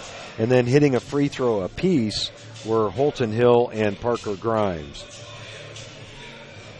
for a Jay County total of 22 at the half. For Norwell, they were 12 of 24 as a team and 2 of 4 from beyond the arc. Pretty easy to figure those percentages at 50%. Norwell did not shoot a free throw in the first half. They committed just 3 turnovers and grabbed 10 rebounds, again, according to my stats. Leading the way was Will Geiger individually with 12 points. He was 6 of 8 from the field. Then with a couple players with 4 points. Luke Zettis was 2 of 2 from the field, and Brandon Nicholson was 2 of 6 from the field. And then hitting 3-pointers, Trey Reeser hit a 3-pointer early for the Knights. He was 1 of 5 from the field. And then Quentin Purdy hit his only shot. It was a 3-pointer as well for Norwell's 26 total points in the first half. Norwell shooting. Oh, my gosh, he almost made that. I wonder if he would have won something. $100 on the line there. $100 on the line. Did not go down, but very close. Just off back iron for, I heard Scheinman was all I heard. Yeah, Grant Scheinman. There was a contest here held tonight. As they walked in, it was a free entry. Okay. Put your name on the back of a ticket. They'll draw it out of the bucket at halftime. Apparently, Grant Scheinman was the one that got drawn out, and First Bank of Bern was offering $100 if you were able to knock down that shot. It's a one-time deal, and he was close. But very close. Not quite good enough for that $100. Only one attempt. I would have given him another shot at it. Most likely the second one would have been an air ball. That's the percentages, the percentage play. Just kidding, Grant. I don't believe in math, so we don't believe in math here. No gambling here, no. Here at Bushwood. If you remember that line from Caddyshack. Has nothing to do with anything, but Derek, I understand that with an Xfinity remote device, you could actually quote a line from a movie like that, and it will take you to the movie Caddyshack. Technology's a great thing. Well, we've strayed from talking about basketball here at halftime. Just a little. I got to throw you a curveball, Derek. Yeah, well, we don't have that many basketball games left. I know. So we'll bring it back. It's 26-22. Norwell leads Jay County at the half. Pretty effective first quarter. That's the difference in the basketball game so far. And the other difference is Norwell's got 7 more shot attempts.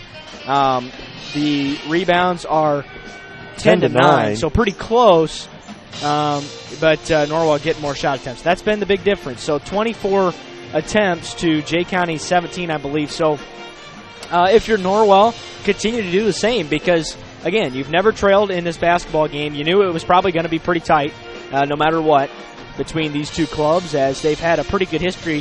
I think the 30-year series, Jay County leads at 16-15. So Norwell looking to even up that series. These two teams go back a long way. They've played each other for a really long time. And both teams seem to have similar records, similar comparable resumes as we get to this time of the year. It's always been a late-season basketball game. But these two teams always seem to have real balance between each other and usually go down to the last couple of possessions, and it's usually a fun time when Jay County comes to the Castle or vice versa. Norwell travels to Portland. It's always a fun time. Both teams back on the floor for shoot-around here at the halftime, but again, if you're Norwell, continue to take it inside. They did enough in that second quarter to keep the lead, so it wasn't quite as effective as that first quarter, but they did enough to kind of keep that lead. That big, to me, the big three by Quentin Purdy kind of created that separation once again because Jay County had fought their way back, made some free throws. They did a nice job of getting to the line, forcing Norwell into some fouling situations there in that second quarter. But I still like Norwell. I think, kind of right on pace for Harrell so far tonight, a 4-point Norwell advantage and relatively low scoring, although I think more points than we thought because of that first quarter was 17-13 at the end of one. Right. So the pace in that second quarter was 9-9. So, I think that more of what we are accustomed to between these two teams. Neither team scores a lot. Jay County 46.1 average on the season. Norwell's at 50.6. So yeah, you can't imagine that there's going to be, we're on the pace for a 52-44 game. Yeah, the difference being Jay County only gives up 39. Norwell allows 50. Right. So that's the difference. Now, Norwell's done a great job, though, of getting good looks inside. I mean, they have Will Geiger in particular. 5 of his 6 buckets were right at the rim. Now, one of them was on an offensive rebound.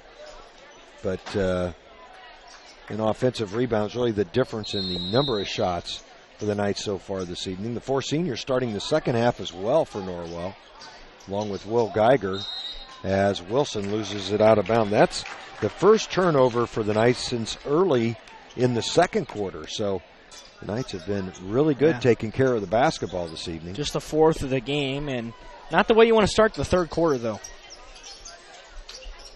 Jay County working against Norwell's man-to-man. Now, Norwell trapped out of it for a little bit. They're not trapping now. Giesemann back in there. He's got 2 fouls. Great pass underneath.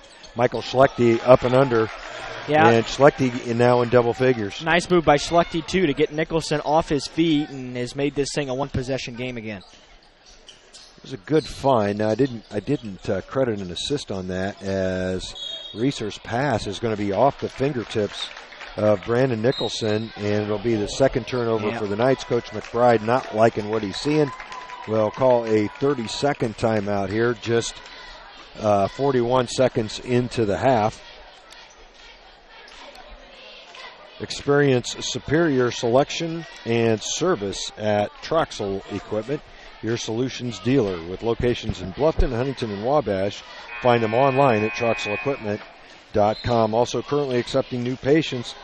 Dr. Laura Kugelhahn and her caring dental staff will make you feel right at home. They're located at 1133 North Main Street at the north edge of Bluffton. Call 824-3100 to make an appointment. Jay County will have the basketball after the Norwell turnover. 7:19 left here in this third quarter. Norwell needs a stop here, Derek. Yeah, they sure do. They got to find a way to kind of jumpstart their offense, and that's not the way to do it. Easy basket, and this game is tied at 26. Ryan Schlechte just with a simple drive to the basket, up and under, reverse layup, ties the score for Schlechte. It's his 6th point. Yep. Reeser will drive and get fouled. Like the aggressiveness. Reeser got away with a walk, top of the key, but he'll go to the line here for 2. See if he can knock down free throws. Hill. Not sure what the free throw percentage here is on the season, or on the career for that matter. I'm not sure. Not very many attempts at all. This is the first free throw attempt for Norwell on the evening. Yeah, it's missed. How often do you see that? Yeah, Norwell's a team that gets to the line pretty doggone well.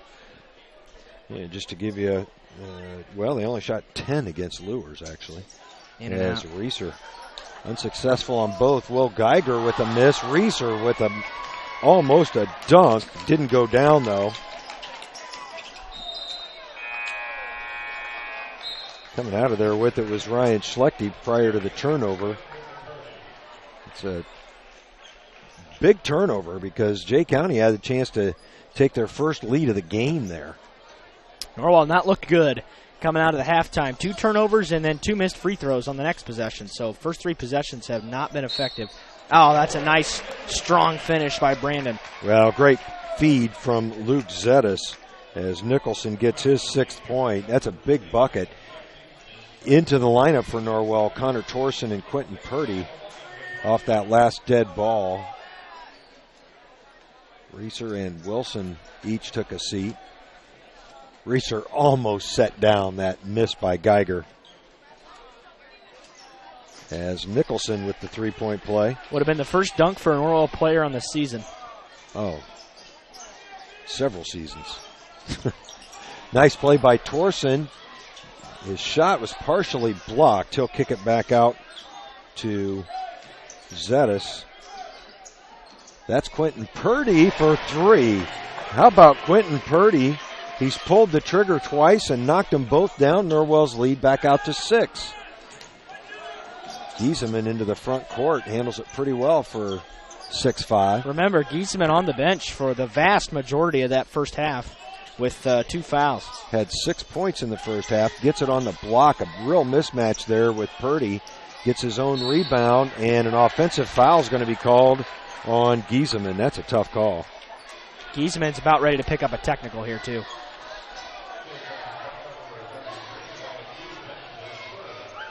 He needs to relax a little bit because he has been very, very animated all night long. And a lot of time you don't really see you see a little more slack with coaches, but not a lot of slack with players typically. So he's got to be pretty careful as he was close. Yeah, he's on the bench with those 3 fouls now. Zetas open for 3, no good. Nicholson lost the rebound, but Torson ended up with it. Not over the back. There's just no contact. He was just bigger and went up higher. Oh, yeah, substantially bigger. Geiger throws up at 3 as Stiglman corrals the rebound. Don't like the shot. No. Stiglman working on Zetas. Now Ryan Schlechte. Oh, Stiglman was wide open. Didn't take the shot. Instead, nice pass. Tremendous interior passing as Michael Schlechte found Parker Grimes. Grimes had entered for Giesemann.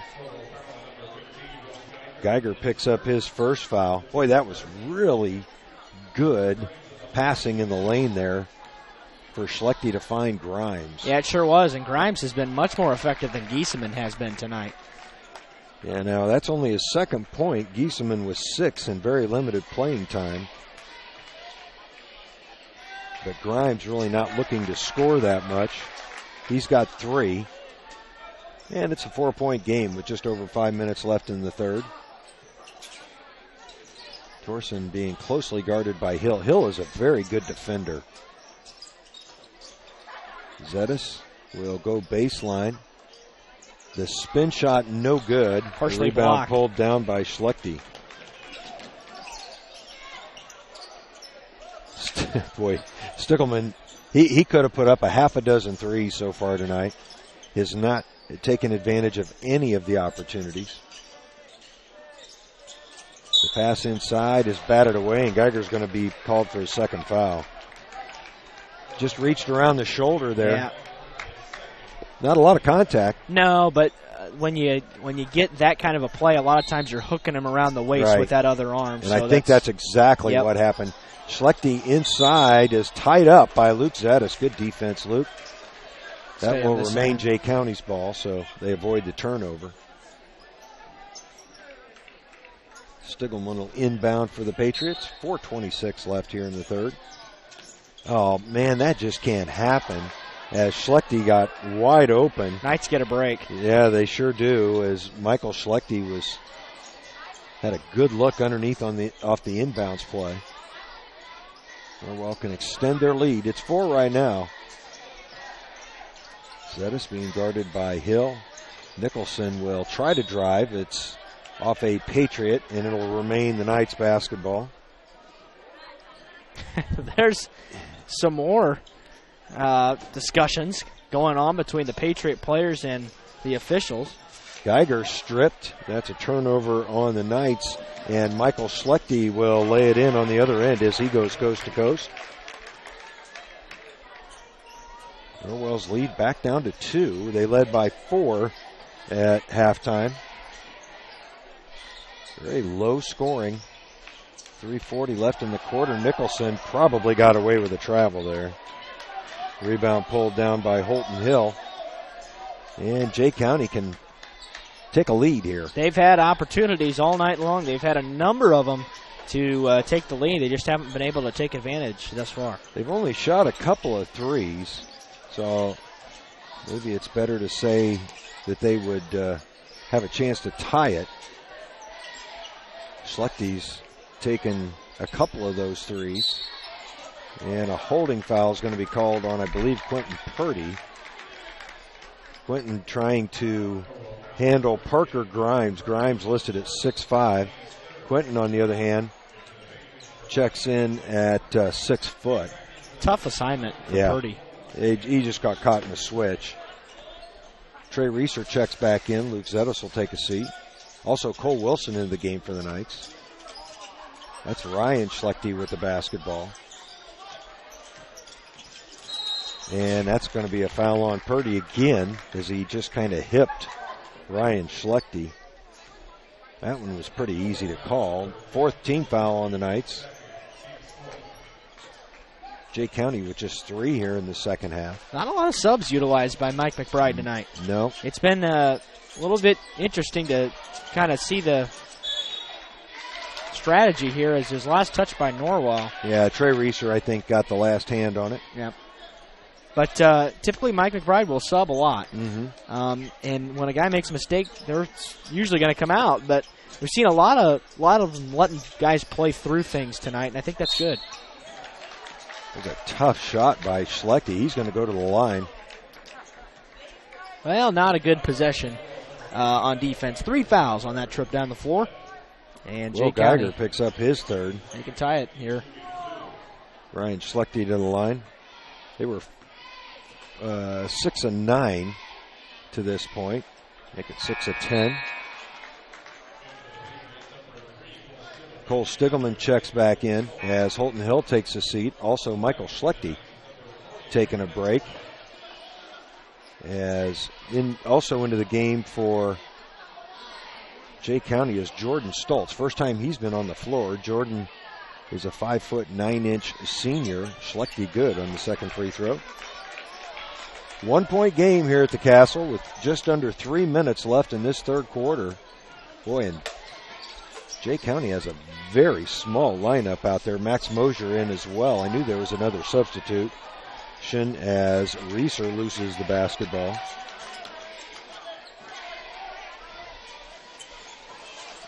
Stiglman being guarded by Purdy.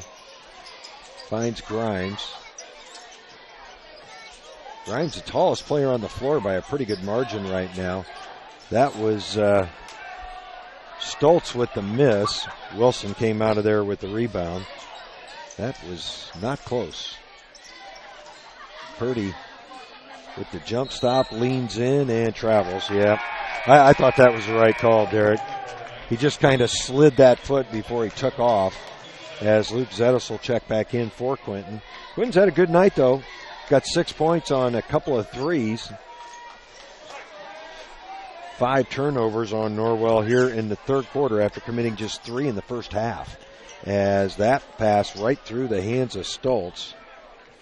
Torsen quickly the other way. Leaves it for Reeser for 3. Good. Big shot by Trey Reeser, the senior, hitting his second of the night, and it's back to a 4-point lead. Now that was a huge basket as Chris Craig is going to use his second timeout. It's a 30, so we will keep it here as, there we go. I'll let you mess with that, Derek. Could not get the cursor to get to where I wanted it to be. Known for quality academic options and dedicated professors at the University of St. Francis, you'll discover the perfect program to fit your interests and goals. See for yourself what USF has to offer. Visit them online at sf.edu. An easy web address to remember. It is, and You are also biased towards a couple of our sponsors, St. Francis being one of them. Absolutely. I've given them a lot of money over the last few years. My daughter, of course, a junior, her second semester junior at USF, working towards an RN degree designation. Stoltz out of the game for Jay County as Michael Schlechte back in there. That's a traveling call. That'll turn it over to the Knights. It's Michael and Ryan Schlechte, Cole Stiglman, Parker Grimes, and Max Mosier on the floor for Jay County. Torsen Nicholson, Zetas Wilson, and Leidig for the Knights. So Geiger's out of there off the timeout, and Leidig throws it away. It'll be a jump ball, and Norwell will retain possession. So no turnover on the Knights. Holton Hill's going to check back in for Jay County as Schlechte Ryan will take a seat. Hill has not sat much here this evening. Excellent defender for Coach Krieg. Wilson into the lane. Might have got away with the traveling. Missed a shot. Zetas with the offensive putback, no good. And finally, Stiglman comes out of there with it. Couple attempts there for the Knights. Stiglman will get it to Hill with 48 seconds left here in this third quarter. Norwell leading by just 4. Jay County with a 3 could cut it to 1 to end the quarter.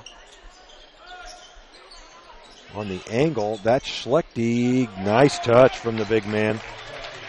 His 6th point of this quarter makes it a 2-point game.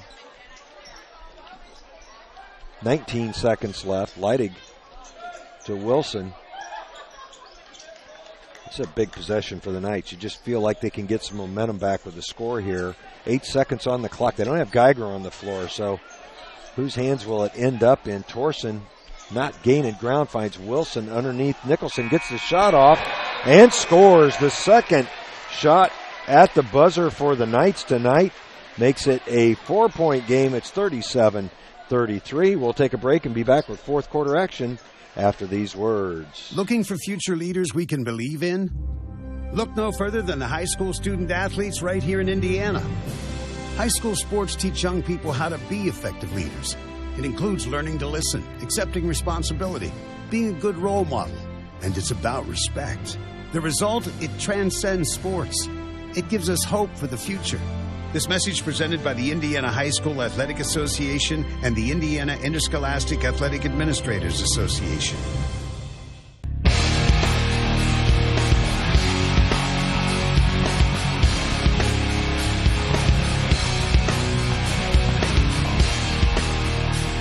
Now, welcome back to the Castle. We enter the fourth quarter. Norwell leads at 37-33. They've led by 4 at the end of each quarter here tonight. 17-13 after 1, 26-22 at the half, now 37-33. Brandon Nicholson gets his second buzzer-beating basket of the evening at the end of the first and third quarters. And really, I guess you could say that's been the difference so far. It really has. And Jay County will start with the basketball coming out of the quarter break. Well, 4 of 8 from beyond the arc this evening. That's been huge, and that's going to be a turnover on Jay County. For the Patriots, I've got them now for 9 turnovers, Norwell for 8. Boy, Norwell's just gotten so many more attempts than Jay County has, 37-25 after 3 quarters. Norwell did finally shoot a couple free throws in that third quarter, 1 of 3 overall. Zetas off. Geiger pulled down the rebound.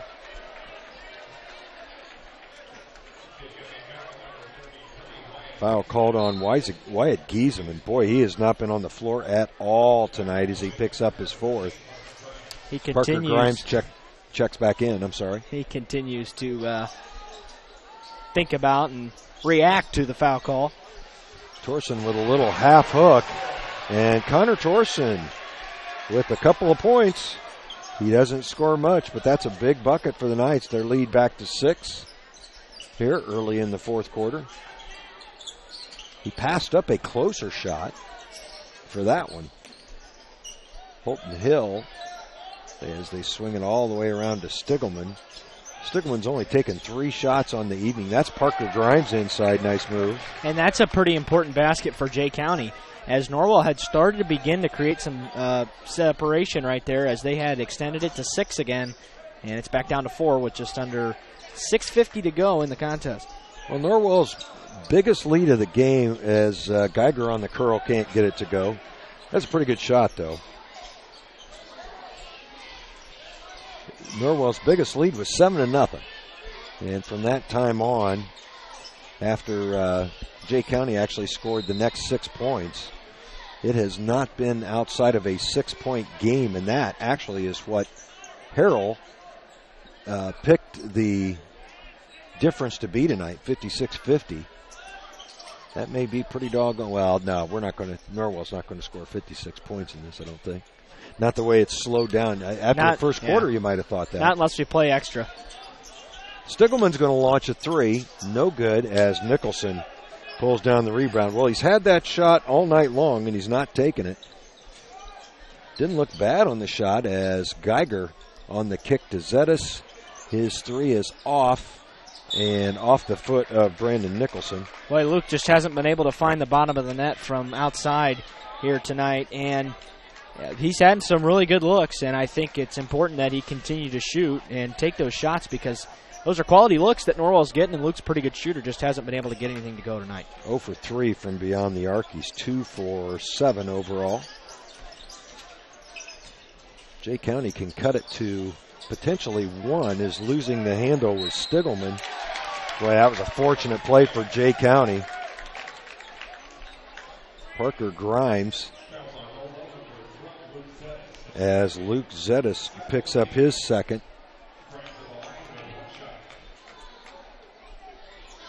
And Parker Grimes with the 3-point play draws Jay County to within 1. They just have not gone away, Derek. They continue to hang around. They've had it down to 1 numerous times throughout this contest. Zetas on the floater, no good. However, Brandon Nicholson with the offensive rebound and put back. That's a big play for the Knights. Their lead back to 3. And Norwell they're going to let Cole Stiglman take that shot. Holton Hill with the miss. So a couple threes here by Jay County in the fourth quarter. Kind of surprising. They only trail by 3. Geiger will try to get a shot off and gets it to go. He lost the handle on it there momentarily as Norwell's lead back out to 5, just like that. 4:47 left in this one, at least in regulation. It would be fitting to go to overtime. We've had 2 overtime games so far here tonight. And we have both wins for the Norwell teams. The freshman, as Jay County throws it away. Holton Hill expected a different cut as the timeout was called by Jay County. We will take a break and be right back after these words. At Pizza Hut, our original pan dough rises fresh every day, making it crispy on the outside, soft and chewy on the inside. And now you can get our original pan as part of the $6.99 any deal. That's 2 medium pizzas with any toppings, any crust, any specialty for just $6.99 each. Only at Pizza Hut. Get the $6.99 any deal at your local Pizza Hut on North Main Street in Bluffton.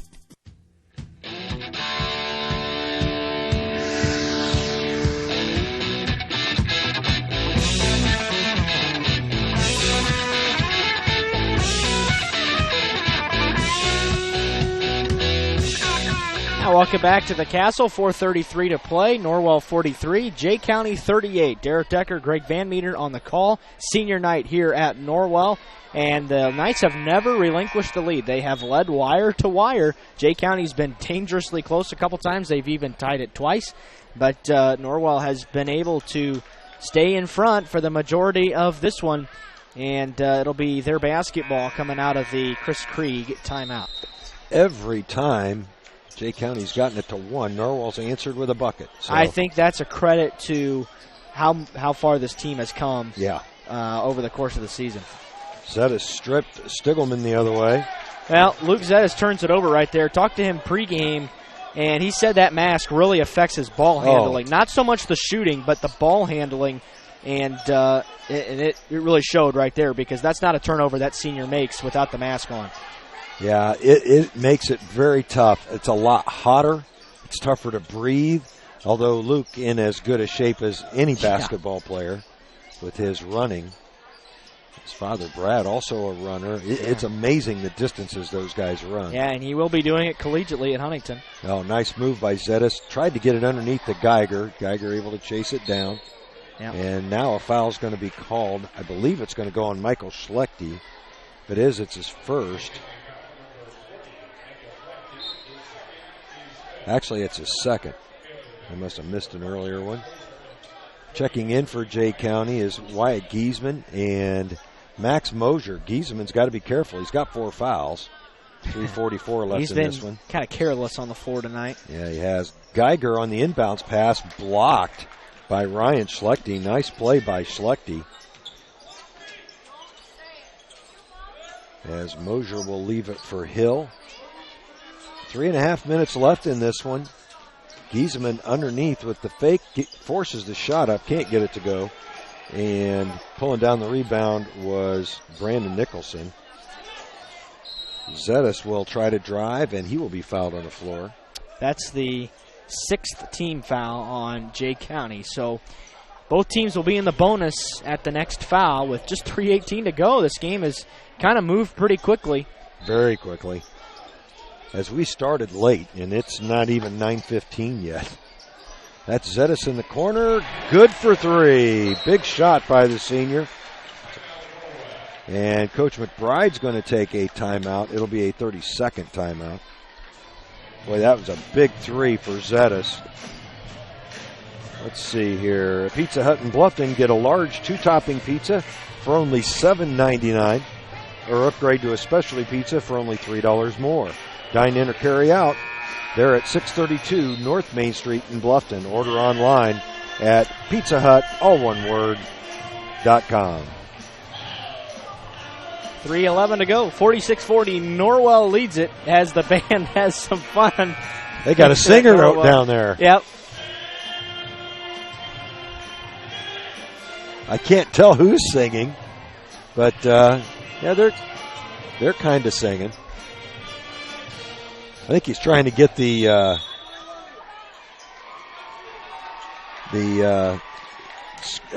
crowd down there, the student section, involved in the singing. Was that your impression? As Jay County throws it away again. Every time they've had a big possession like that, they've committed a turnover or had another issue as they bring the trap. Oh, good double team. Yeah, it sure was. Taking it away from Geiger was Max Mosier. The jump ball will go to the Knights with 2:51 left. Yeah, this is a 13-6 Jay County team. And you're right, every time. But now they're going to start bringing the pressure, and Norwell has had trouble handling it right now as they're going to. Oh, they're going to call a foul they're gonna on call Max a foul. Mosier. Wow. Tough call on Max. It'll send Brandon Nicholson to the line. One of the better free throw shooters for the Knights. I don't know, Greg. Yeah, that's a tough call. Yeah, it is. And Brandon has a chance to give Norwell a 3-possession lead for the first time since the first moments. Michael Schlechte's going to check back in for Jay County. Nicholson, I've got him with 11 points so far. Can't get that free throw to go. Pulling down the rebound was Ryan Schlechte. He has not scored yet here in the fourth quarter. 2:37 left. Jay County needs a basket. They can't afford to a minute-long possession here because Norwell does not need to score. Giesman on the baseline is tied up by Cole Wilson. Good double down by Cole. That'll remain Jay County's basketball. Giesman has just played frustrated all night long. Yeah, he really has. He's a junior, so we'll see him again before his career ends. course, it'll be in Portland when we see him next. Hill, boy, that pass barely got through. Stiglman stopped by Geiger. Good defense being played here by the Knights.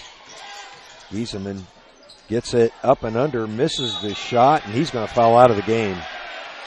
He doesn't like it, but that one was pretty obvious. kind of serenaded by the Norwell crowd. Well, Giesemann frustrated, but he definitely went over the back there. Yeah, that one was a foul. He might have had a legitimate gripe on one or two of those in the first half. But to me, notably the second foul in that first half. But certainly the last couple have been pretty clearly fouls. Geiger able to knock down the free throw. That's important getting the front end, as it makes it a 3-possession game. Will with now 16 points. Norwell with his biggest lead of the game. Yeah, he has not quite played as big a role as he normally does for this Norwell team tonight, and they have gotten it done to this point without him scoring half the points. Schlechte blocked by Nicholson. Wow, what a play by Brandon Nicholson. Clean block, too, and now he's going to go to the line. Boy, great defense there by Brandon.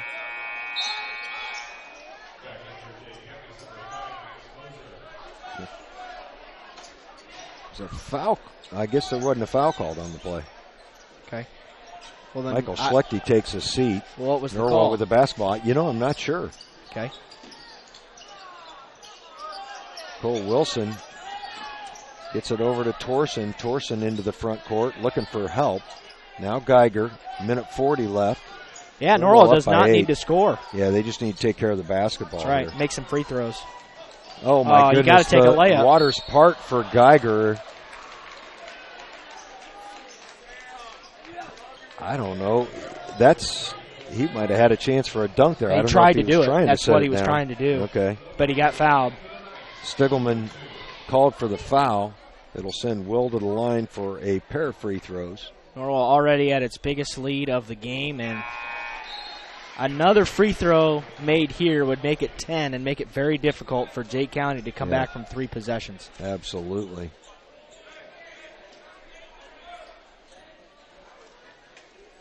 Michael Schlechte checks back in for Jay County. As Geiger, good again from the free throw line. 4-4 from the free throw line here in the fourth quarter for Will. Hill across the line. Directing traffic. Boy, they're down 10 points. This is what they did last year. They can't come back.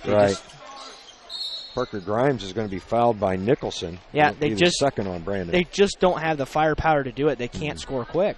Last year it was a 47-39 Norwell win down in Portland, and that game was a 2 or 4 point game for a long time. In the last couple of minutes, and Jay County just kind of took sweet old time, ended up turning it over on a couple possessions, what cost him that game. But kind of doing a similar thing here tonight. Parker Grimes has been really efficient this evening off the bench for Coach Krieg, as Jay County uses their 4th timeout. I think that's got to be a full one. Yep. Yeah, it does. Norwell up by 8. We'll be right back.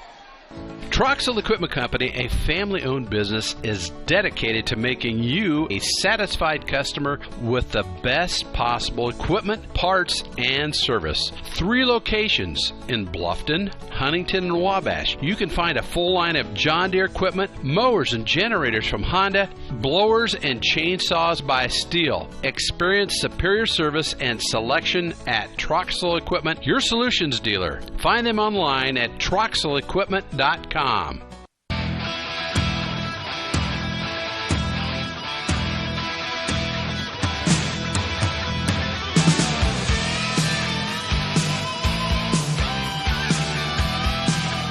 Welcome back to the Castle. 1:19 left in the contest. Norwell leads Jay County 50-42. They'll have the basketball coming out of the Chris Krieg timeout as well. As really from this point on, all they got to do is take care of the basketball and make some free throws, and they'll salt this thing away and win their 12th game of the year. They got a chance to win back-to-back games here at home. And basically, we talked a little bit about it Tuesday. This is like a sectional prep week because you're playing Tuesday, Friday, Saturday, and if you win here, you're basically looking at what would be the championship game coming up Saturday on the road. That's exactly right. Corson looking for help as he gets it back from Geiger finally into the front court. Zetas looking for help, and he's going to be fouled by Ryan Schlechte, I believe. Yep. And his first, according to my book. I like this game as tournament preparation because it's been a tournament-type game. Mm-hmm. Lower scoring, half-court oriented, and efficient possessions. And that, just a lot of the things that you got to do well in a tournament game, Norwell has done well tonight, as Zetas will shoot a pair as the Knights are in double bonus. Luke with 7 on the evening. We'll try to add to that total. That one did not come off the hand right because that wasn't very close. Flat. Luke doesn't put a lot of arc on his shot, but that one had even less than normal. Again, that face mask, not easy to play with as he makes the adjustment and knocks down the second one. It's a 9-point Norwell lead, as big as it's been in this one. Minute 6 left. Stiglman getting a couple of picks. Michael Schlechte will get into the lane and score. He looked reluctant to put the shot up, Derek. He did. Knocked it right down. He's the leading scorer for Jay County this evening. I got him for 16. And they turn it over. Yep. Can't do that. You just can't do that. Now's the time when you got to take care of it. 7 turnovers in the half for Norwell, but just the second one here in the fourth quarter. 43 seconds left. But still not a big sense of urgency from Jay County. No, they don't know how to play fast. Zetas almost came up with a steal. Parker Grimes launches a 3. No good as Nicholson pulls down the rebound. He's going to be fouled. Yeah, and I think that's where these two programs are different. Yeah. Jay County, they don't really know. There's no middle ground there. It's all slow or we can't win. Yep. For Norwell, we've seen them turn it on a couple of times. I mean, obviously against Lures, there were some stretches where they went back and forth, up and down the floor. So they can play with a little pace, and they've got a better chance if they're in the hole with a couple minutes to go, as Nicholson good on the first one. Norwell didn't shoot a free throw in the first half, and they I think that's their 9th of the second half. Shot a pretty good percentage. But yeah, they've done all right. Nicholson with a pair here. I think that makes him 8 for 10.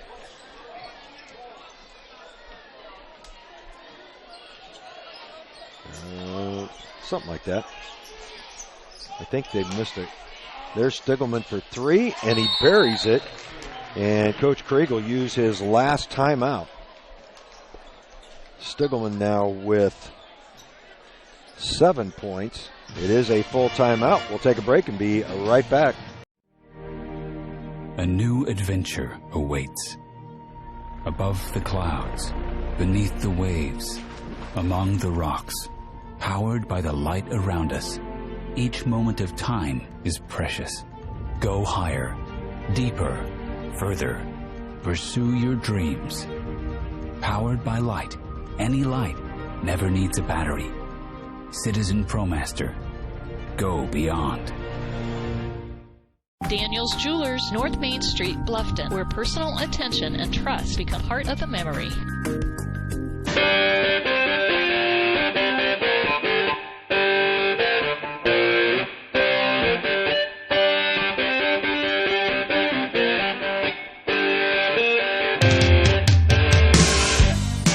And welcome back to the Castle. 20 seconds on the clock. Norwell leads Jay County 53-47, and they'll have the basketball. They'll be on the opposite baseline and really just need to take care of it here. Up 6, 20 seconds to go. One more free throw should do the job if they're able to hang on to the basketball. Nobody in foul trouble out there for Jay County, so they won't hesitate to foul, and there it is. As Stiglman reached in on Geiger. I don't think Stiglman was actually trying to foul there. Yeah, it didn't look like it, did it? He just kind of got out of his way, but he got him with the body. And it'll send Will to the line, who's been pretty trusty for the Knights. 4 for 4 tonight. I've got him for a total of 18. Trey Racer's going to get back into the game as a senior here. Geiger now 5 of 5 from the line. He'll check in for Connor Torson. Michael Schlechte in there for Max Mosier for Jay County. 17.4 on the clock. Yeah, Norwell is more than likely going to take the clean sweep here. 2 in overtime, and the varsity contest looks to go to Norwell as well in a tight one. Well, and Harrell is going to be almost right on the money now. Norwell has scored their last, half dozen points or so with no time coming off the clock. As Stiglman knocks down another 3, and it's Geist. They're going to be within 1 point, Derek. And Brandon had to burn a timeout there with 4.8 to go, which is good. You don't want to turn it over there, but now you can't. Right now, the game is over. As what in high school, of course, if Norwell gives up a basket here, Jay County can't stop the clock. You get 5 seconds to get it in. So this ball game is going to go in favor of Norwell, unless there's something silly like a turnover and a foul. But which could happen. But shouldn't happen. And what we don't want is overtime. Yeah, I don't think we're probably going to get to overtime tonight. Senior night, overtime. Not a good combination for a quick game. Although this one's been pretty fast. It has 9:25. That's really not bad considering the start we had. No, we didn't get started till about a quarter late. We had, it might even have been a little bit later than that. I think it was later than that. 4.8 on the clock here at the Castle. Norwell trying to wrap up their home regular season with a win. They'll be on the road tomorrow night at Woodland.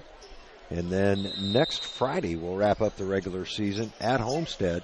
The draw will be Sunday for postseason play.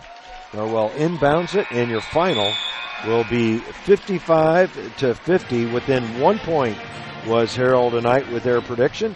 It does go Norwell's way. We'll take a break and be back with your postgame show after these words. Eyes are important indicators of overall health, and comprehensive eye care goes beyond a prescription for glasses or contact lenses. At Bluffton Family Eye Care, Doctors Mitchell, Miller, and Fry take the time to get to know you, your eye care history, and your vision needs. To ensure healthy eyes and your best possible vision, our optometrists combine experience and expertise with the latest technology. They provide the expert care, advice, and the follow-up you need to look and feel your best. They take pride in providing excellent customer service by creating a personal connection with each patient individually. To look and feel your best, visit Doctors Mitchell, Miller, and Fry at Bluffton Family Eye Care, 105 West Harvest Road in Bluffton. Call 824-3424. That's 824-3424. Or online at BlufftonFamilyEyeCare.com. It's the kid in grade school who paints her face blue and white before every home game. It's the accountants and salesmen who give up their Friday evenings to referee.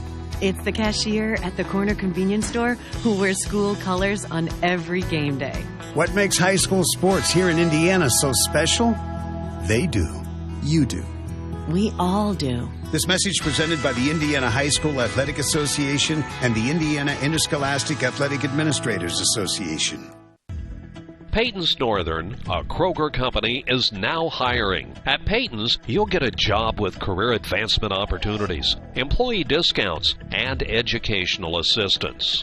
A successful applicant will need to be 18 years of age, have the ability to work weekends, holidays, and overtime, can operate motorized equipment, complete strength and endurance testing, pass a pre-employment and background screens, work 10-hour shifts, and lift 55 pounds. At Peyton's, we offer matching 401k retirement savings, paid incentive days, personal and vacation days. To apply for this opportunity online at jobs.kroger.com.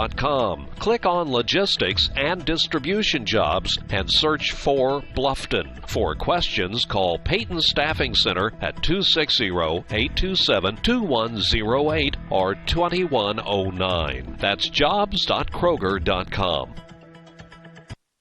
And they bring the ball down across the timeline. Wingman is open. He dribbles around, finds an open man in the corner, jumps, shoots, scores.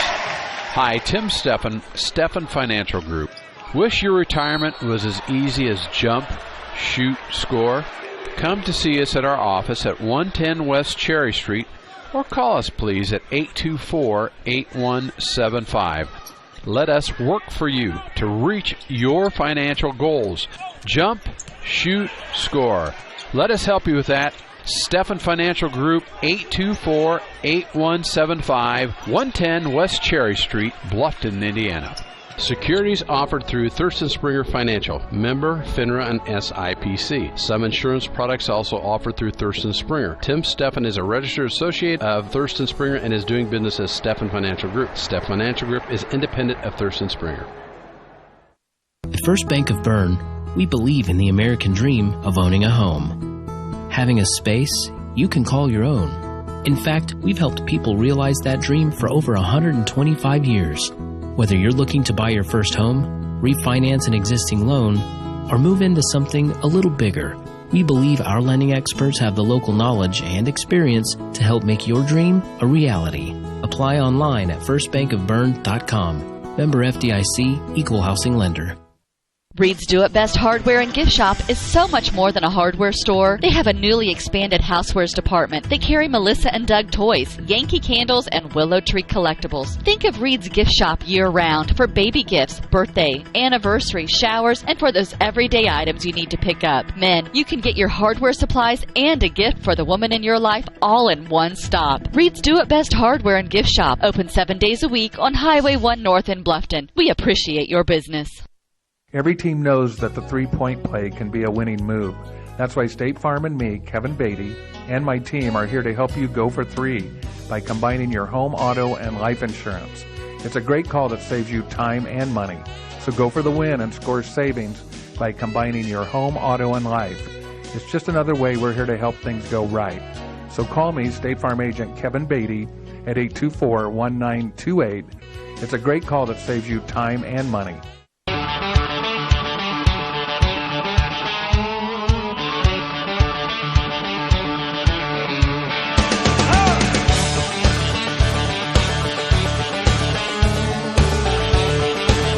Now, welcome back to the Castle, wrapping things up after a 55-50 Norwell victory over Jay County. And with the final statistics, here's Greg Van Meter.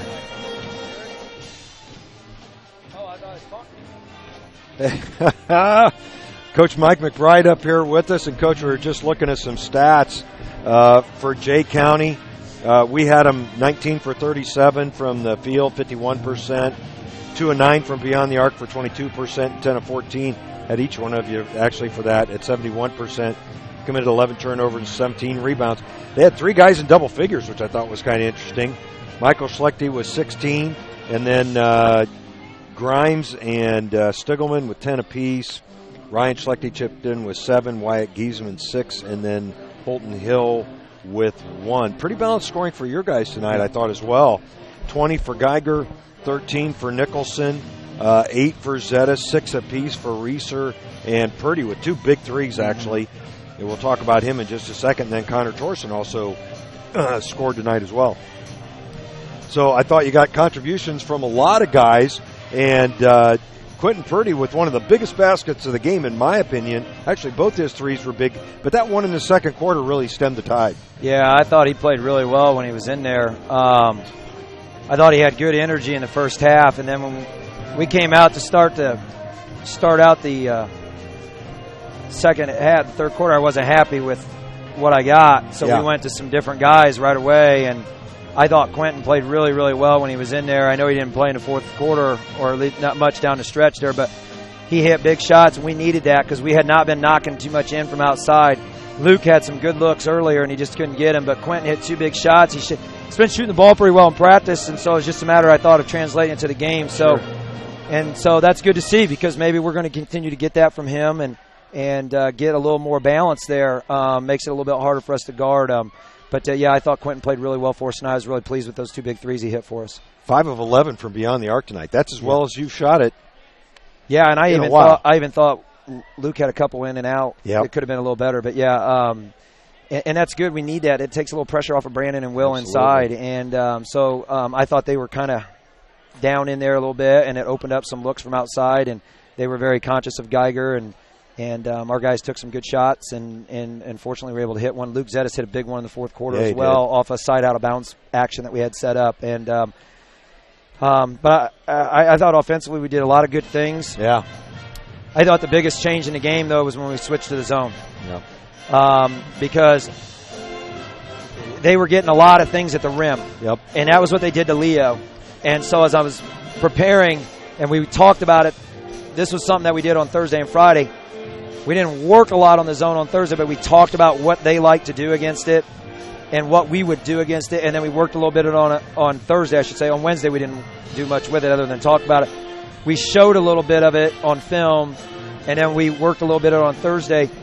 And I think we went to it with about a 4-point lead, and I think that was, to me, that slowed their offensive rhythm. I thought they were in a good rhythm, and their guards did a nice job of passing to the backside. When they got in the paint, they did a great job. They bounced past the ball really well. Yeah. And their big guys were finishing pretty well. So I thought when we switched to the zone, it threw their rhythm off. And we got a few turnovers. I thought their turnovers came more in the fourth quarter than they did throughout the game. It seemed like they lost the ball out of bounds a couple times. They had to travel. I mean, at least I remember a few of those. Yeah. And then we converted on the other end, and so then the 4-point lead got up more to like 6, and then we did a good job on the free throws for the most part down the stretch there. We made the free throws to extend the lead. Well, and I thought the other thing that impressed me, and we talked about it a little bit, was the way you rebounded out of that zone. Yeah. I thought you did a great job. I only had the rebounds ahead 10-9 at halftime, ended up 22-17. Yeah. Now those probably aren't accurate. Well, you're usually pretty close. I mean, when we get done with it all, but yeah, we did a good job. I thought we just did a lot of nice things there. Fortunately, we were able to get Will through the third quarter without the fourth foul. He picked up the third. And we had a little lead at the time, so I thought, let's sit him. And we were able to maintain that lead. I think he came out, we were up 4, and we went into the third quarter up 4. I thought a big basket by Brandon. Yes. Great pass by Cole. Yeah. I mean, really, Cole didn't panic. He didn't rush it and take a bad shot. He threw the ball in, and Brandon just caught and turned and shot. And I thought that was a big bucket for us at the end. 2 of those tonight. Yeah. And a quarter. And he had the tip in as well. So really good job by our guys. Talk a little bit about our seniors. I just think that Luke Zettis and Brandon Nicholson are 2 of the most improved players I've seen in a 2-year period of how they've improved their games overall. Cole's had a rough stretch from the injury standpoint this year and some sickness, and then he was in a car accident the other day. I think he was a little shook from that. But I think he's done a nice job bouncing back and contributing in a way that he can help us. And then I thought Trey played well tonight. I thought he really did. I thought he was engaged. I thought he got after it. I mean, he took the shots he took were good shots for the most part, and I thought he did some positives. He hit a big 3 for us as well there in the second half, and I just think all of them have worked hard to try to get better. And I think at the beginning of the year, the leadership took a little while to figure out, and I think part of that was Cody Shively did so much of that last year, and so therefore I think it just took us a while to get that part figured out, and as it can take with a new team sometime when you have new guys and new roles. But for Brandon Nicholson to be a double-figure scorer after averaging basically 1 point a game last year. Right. I mean, I don't know if I've ever coached a player that has had a 10-point increase in 1 year from a points per game, and yet here we're on pace to win just as many games, if not possibly more, depending on how the season goes. And we talked about it in pregame. You guys have looked a lot better the last couple of weeks. He's been a huge part of that. Yeah, we're playing better basketball. Yeah. I think everybody's on the same page. We're getting guys going.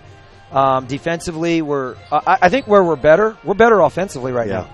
I think that's the biggest thing. Absolutely. I think defensively, if you look up there, we are continually to be right around that 49 to 50 defensively. But offensively, we are now starting to get closer to 60. I mean, if you can average 60 or more, you're going to win a lot of games. Yep. We have had a hard time getting to 60 this year. It has just been, I looked the other day, I think only 4 times have we been over 60 points. And that's hard to do because then every game is wire to wire, and you got it possession by possession. And we're getting better at that. You know, we've been up to 58 against Columbus City, 55 tonight against a team that only gives up 36 points a game. Right. And so we're trying to pick and choose when can we trap, when can we press, trying to pick and choose that a little bit. And but offensively, we're better. We're not turning it over as much. Yeah. We're getting more shots. We're not as reluctant to shoot the outside shot as what I think we were at times. But yet we still have a real emphasis on trying to get it to Will and Brandon. Yeah. And I think I just think that we're playing a lot better, like you said. And I think our guys feel better. Our practices are going well right now. And we're excited about the opportunity to go tomorrow night on the road to play Woodland, who's about a 500 team. And the Hahn kid's really good. And we're looking forward to that challenge. I think it's going to be a great opportunity. They'll play some an active trapping, a little bit 2-3 zone. Sometimes they trap, sometimes they don't. They'll play 2-2-1 press, so it'll be good for us. Yeah, as we move forward. Yeah. But I think I agree with you. I think we're playing a lot better basketball, and I think it really started in the Columbia City. That's exactly what we said pregame. Columbia City we thought a turning point. And even though we lost the Huntington game, I just think played well. Yeah, I think we're playing good basketball offensively. We're much more fluid. We're getting shots a little quicker in the offense that are good shots. Yeah.